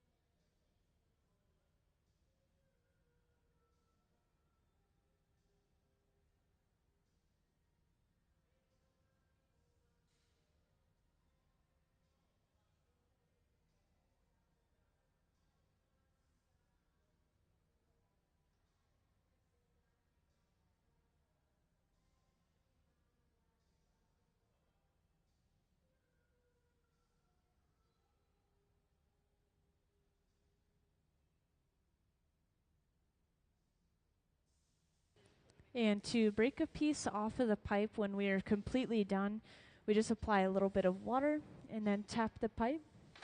And that piece is popped off. This is going inside of the annealer over on the right wall, which sits at about 900 degrees Fahrenheit. And this is going to stay at that temperature until we're completely done for the day, which we then press a button and slowly cool everything inside. And this does depend on the thickness of the glass, but it's usually about a 12-hour cycle, so we might see those pieces again tomorrow.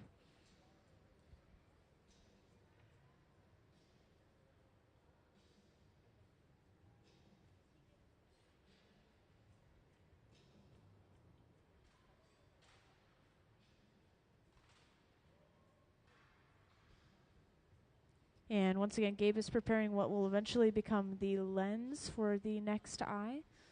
It's using a pipe cooler real quick. This is just a trough of water that we set the pipe into.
So already Gabe has started shaping this glass. He's used first a block, which is that wooden spoon-shaped tool. This is kept constantly saturated in water, so behind the bench we have a bucket of water. And now we're using this pad. This is actually just folded up newspaper soaked or splashed with water.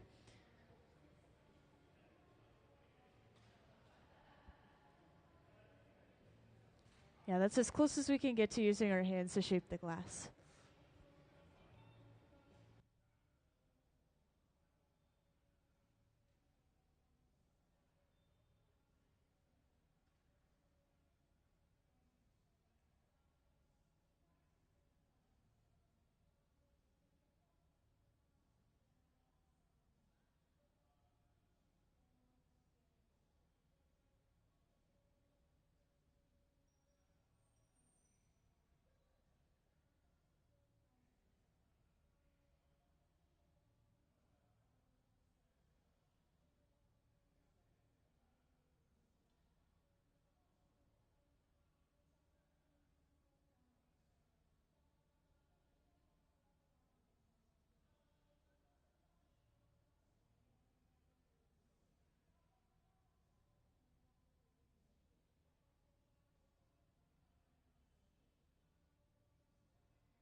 So inside of that box in the front of the audience, this is preheating up to about 1100 degrees Fahrenheit probably. And it has one of those panes of glass with the enamel decal of the iris of our eye. And once again, the iris is the colored part of our eye. Specifically, we're leaving out the pupil so that way we can see through the eye and into the jar itself, which we have a couple of these jars on display already right now. Yeah, for those who just joined, our visiting artist, Sonya Clark, up in the front, is the one who designed these pieces of glass. And they're all based off of Toni Morrison's The Bluest Eye, which is a 1970 novel.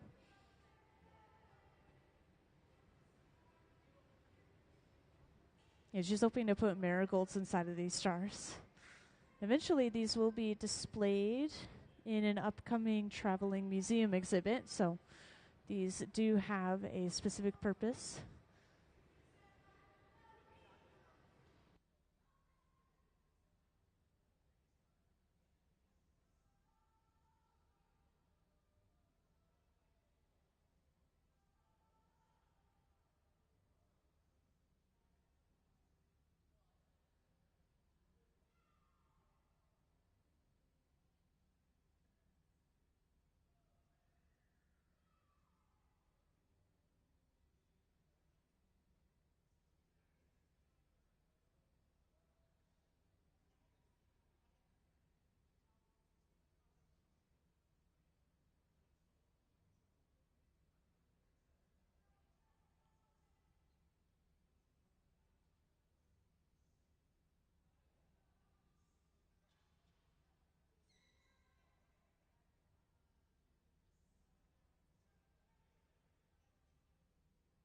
So we've just pulled out a kiln shelf.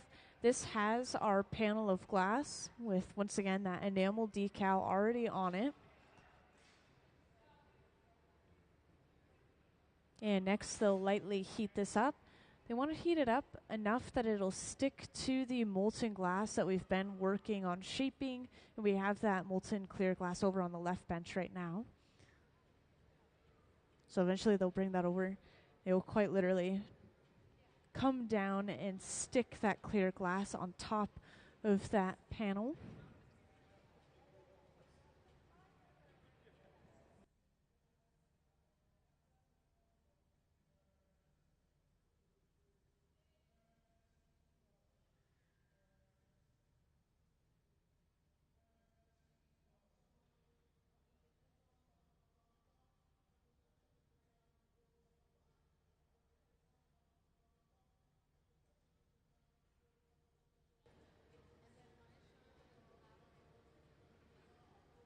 So there we just picked up that panel.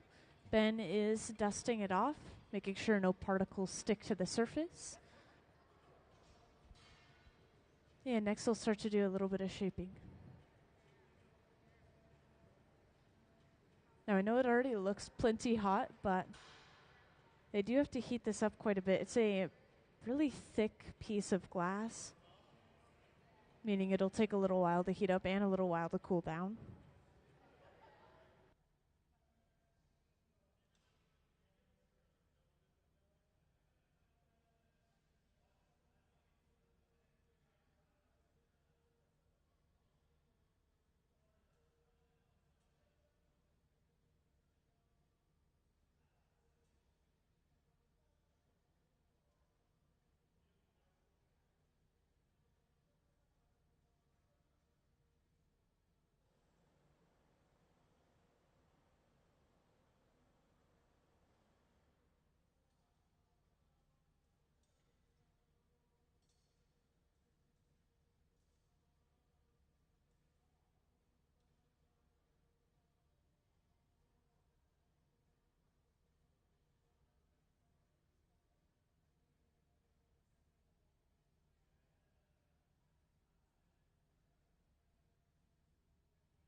So to really shape this glass, this is going to be sandwiched between a wooden paddle and these two metal blades called the jacks.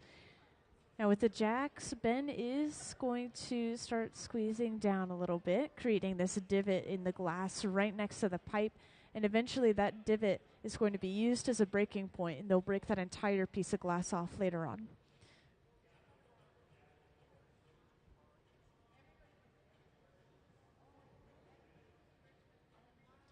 And this flat end is where the lid is going to rest on the opening of the jar. Eventually we'll be adding a bit of clear, which will rest within the opening of the jar as well.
Yeah, welcome into the hot shop. I just want to check, were you guys in here earlier? No? Okay. I wanted to make sure I wasn't repeating any information that you guys might have already known, but we are finishing off another one of these pieces, which you're seeing on the cart right here in the front, as well as some pieces on the front table. But these are basically the lids to jars, like what we're seeing on the front pedestal there. It's the iris of an eye. And specifically, these are missing the pupil. This is on purpose so that you could see through the eye and inside of the jar. And inside of the jar, our visiting artist, Sonya, who designed these pieces of glass, is hoping to put some marigolds inside. Whether they're glass or live marigolds, we'll have yet to see. And all these pieces are based off of Toni Morrison's The Bluest Eye. And eventually, these pieces will be in an upcoming traveling museum exhibit. So the goal is to display some of these works of art. And since we've already made the bodies for all of these pieces, we're just making sure that the lid is a relatively exact size so it fits within the opening of the jar. We're just going with some calipers every once in a while.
Yeah, we use multiple ways of heating up the glass. We'll use this fluffy flame to heat up any areas that are getting a little bit too cold, and we'll use the furnace overall to heat up the entire piece, which we're just trying to prevent thermal shock. You could see we actually have a little bit of a crack on the moil, which is the section of the glass connecting to the pipe. So they're trying to avoid those cracks from spreading. And yeah, there's a lot of heat in the piece itself still though, so they're just trying to balance that out. And in the meantime, we're preparing another pipe to attach to the bottom of the piece, or the end, so that we could break it off of this pipe and finish rounding out the lens of the eye. And as for the heat itself, by the way, the torch here and the hole that we've been using to reheat the glass, they run between 21 and 2300 degrees Fahrenheit. So a little bit warm.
So we've transferred it to our second pipe. And to start fixing up this end that was attached to our previous pipe, we're going in with this really hot focused flame, and we'll heat up the very end and eventually pick off that little bit of glass that was connected.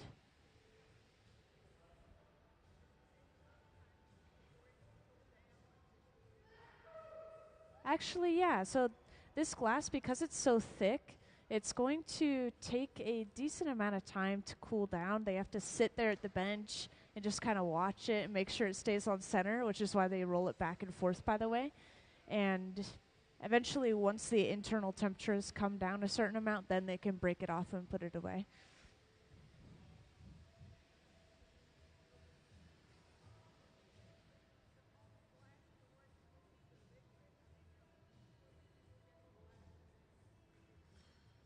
Yeah, so this one is a little bit more complicated. The colors in the glass are actually an enamel decal that was printed onto a pane of glass, and that was then heated up and then picked up with a large mass of clear glass on the end of our pipe. And as for the clear glass, that's coming from the tank with the closed door. That's one of our glass furnaces. And so it's just a pool of molten glass sitting in there inside of a ceramic crucible. So yeah, just completely liquid, like the texture of honey, sitting inside of a pot. Like a really hot pot of honey. Yeah, we just dip inside of it and turn our pipe within the glass, and then it picks up and follows around, creating a ball. And then we let that cool, and then we gather again, and then we let that cool, and we gather again. And that's how we get bigger pieces, and those are called gathers. So there's like a 1 gather, 2 gather, 3 gather piece. Sometimes things are described that way.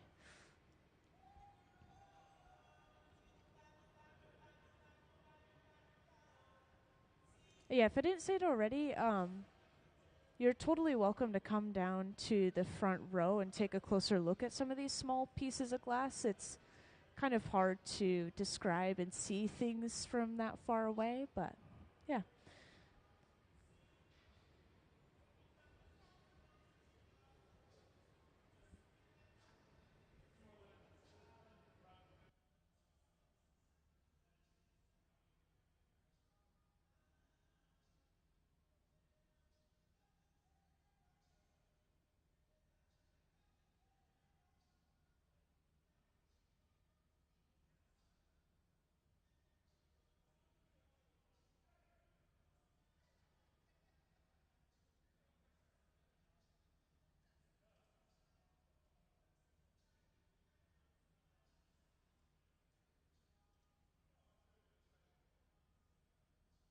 It looks like we're already getting started on the next one over on the far left bench at the same time.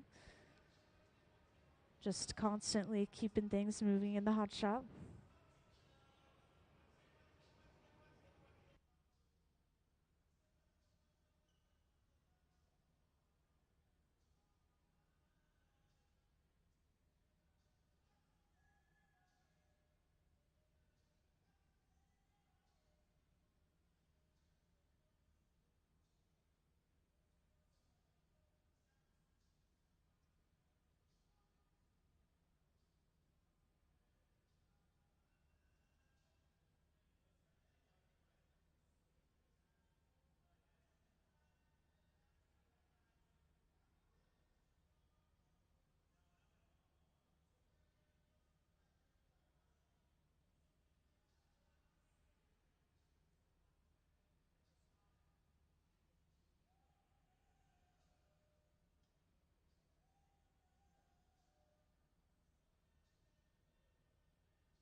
Yeah, so for those who just joined in, I was just talking to the folks up in the front about what we're working on.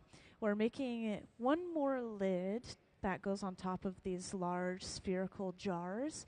And of course, as you might already be able to tell, these are supposed to look like eyes. And the lid is the iris of the eye, which is the colored part of the eye. Eventually, these jars may have marigolds inside of them, whether they're live, whether they are made of glass, we have yet to see. Our visiting artist who designed these pieces of glass, her name is Sonya Clark, and she is up in the front working with these objects. Yeah, she...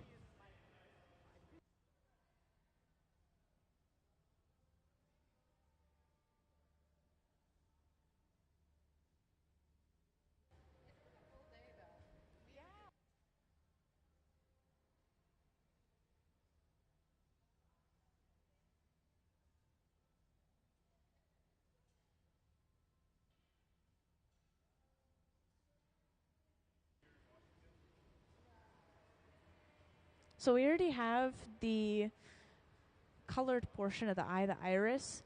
That was created using an enamel decal printed onto a panel of glass. And then we've picked that panel up using a large mass of clear on the end of our pipe and shaped that into the lens of the eye. So that's what's attached to our pipe right now at the center bench. And what Gabe is doing over on the right is he's building up another mass of clear, and he's going to drop that onto the flat end here, creating the section of the lid that sits inside of the opening of the jar. And since this piece of glass is pretty thick, there's a lot of heating, there's a lot of sitting and letting it cool down at certain points. This glass is very thick, so it takes a while to heat up and cool down.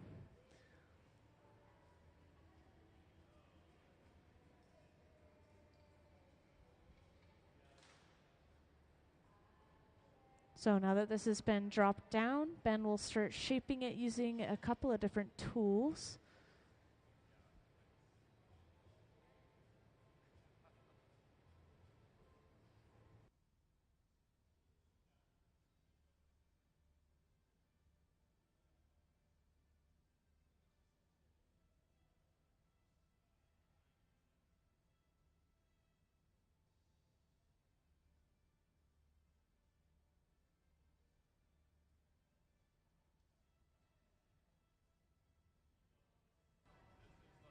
And yeah, we made a lot of the bodies of the jars yesterday, and because of that, we have to make sure that the lids fit perfectly inside of those pre-made jars. So we're just going in with some calipers and double checking the measurements before we move on.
So this is the balancing of heat that I was mentioning earlier. This glass is so thick that they're trying to let that area cool down. Meanwhile, the area connected to the pipe is cooling too quickly, so they're heating that section up with that large fluffy flame. And while they're keeping that just barely warm enough at the center bench, they're preparing another pipe over on the left bench to basically bring over and attach to the bottom of the piece, which we've just done now. And once that is connected, they let that connection set up and cool down a little bit before breaking the entire piece off from its original pipe.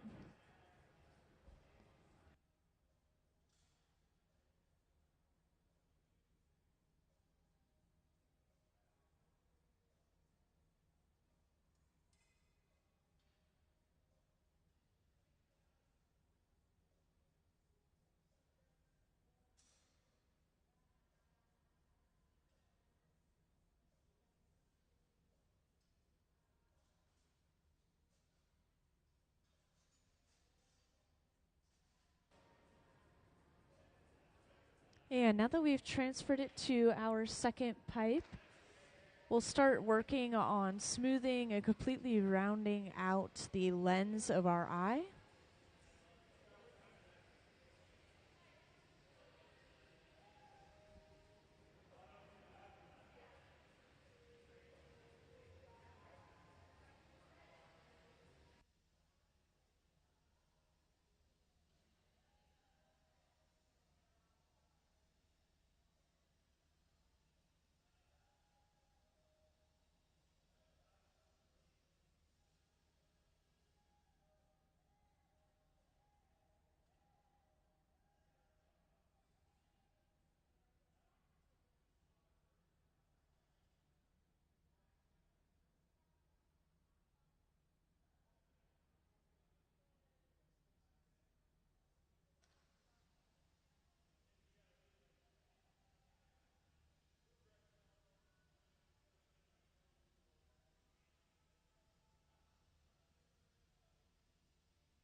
So the inside of our various pieces of equipment actually do vary slightly in temperature.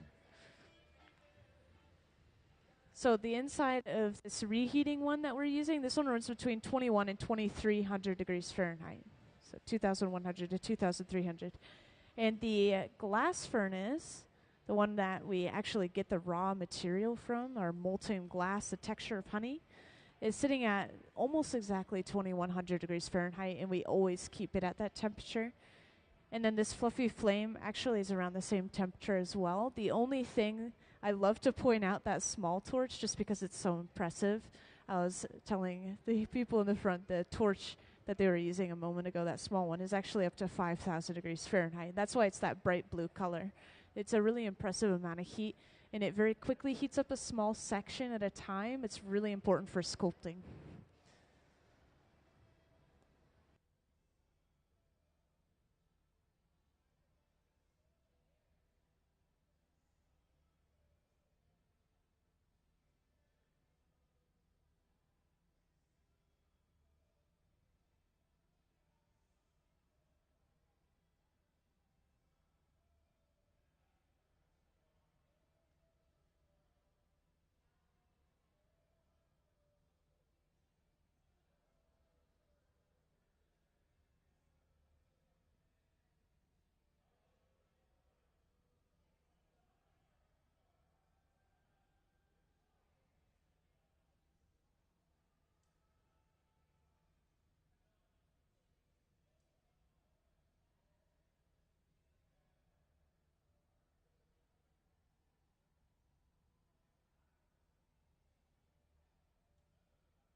So we heated up the front enough to start picking off some pieces of glass and eventually knocked off our final little bits of clear.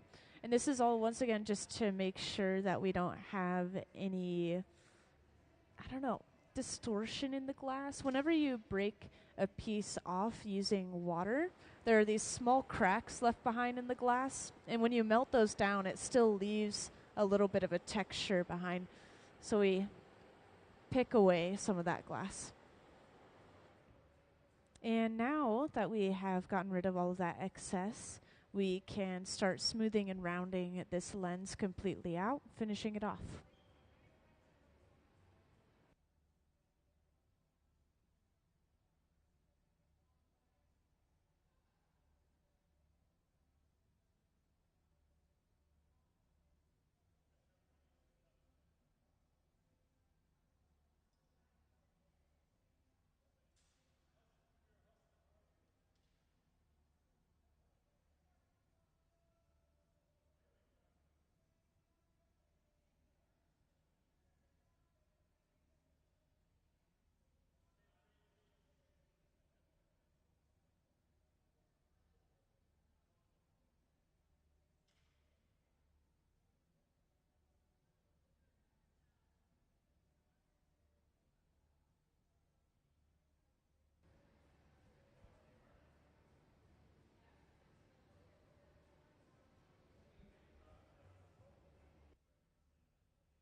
And to make sure that we're not warping the glass too much on the back end, Gabe is pushing a second paddle against the back while the front is being shaped.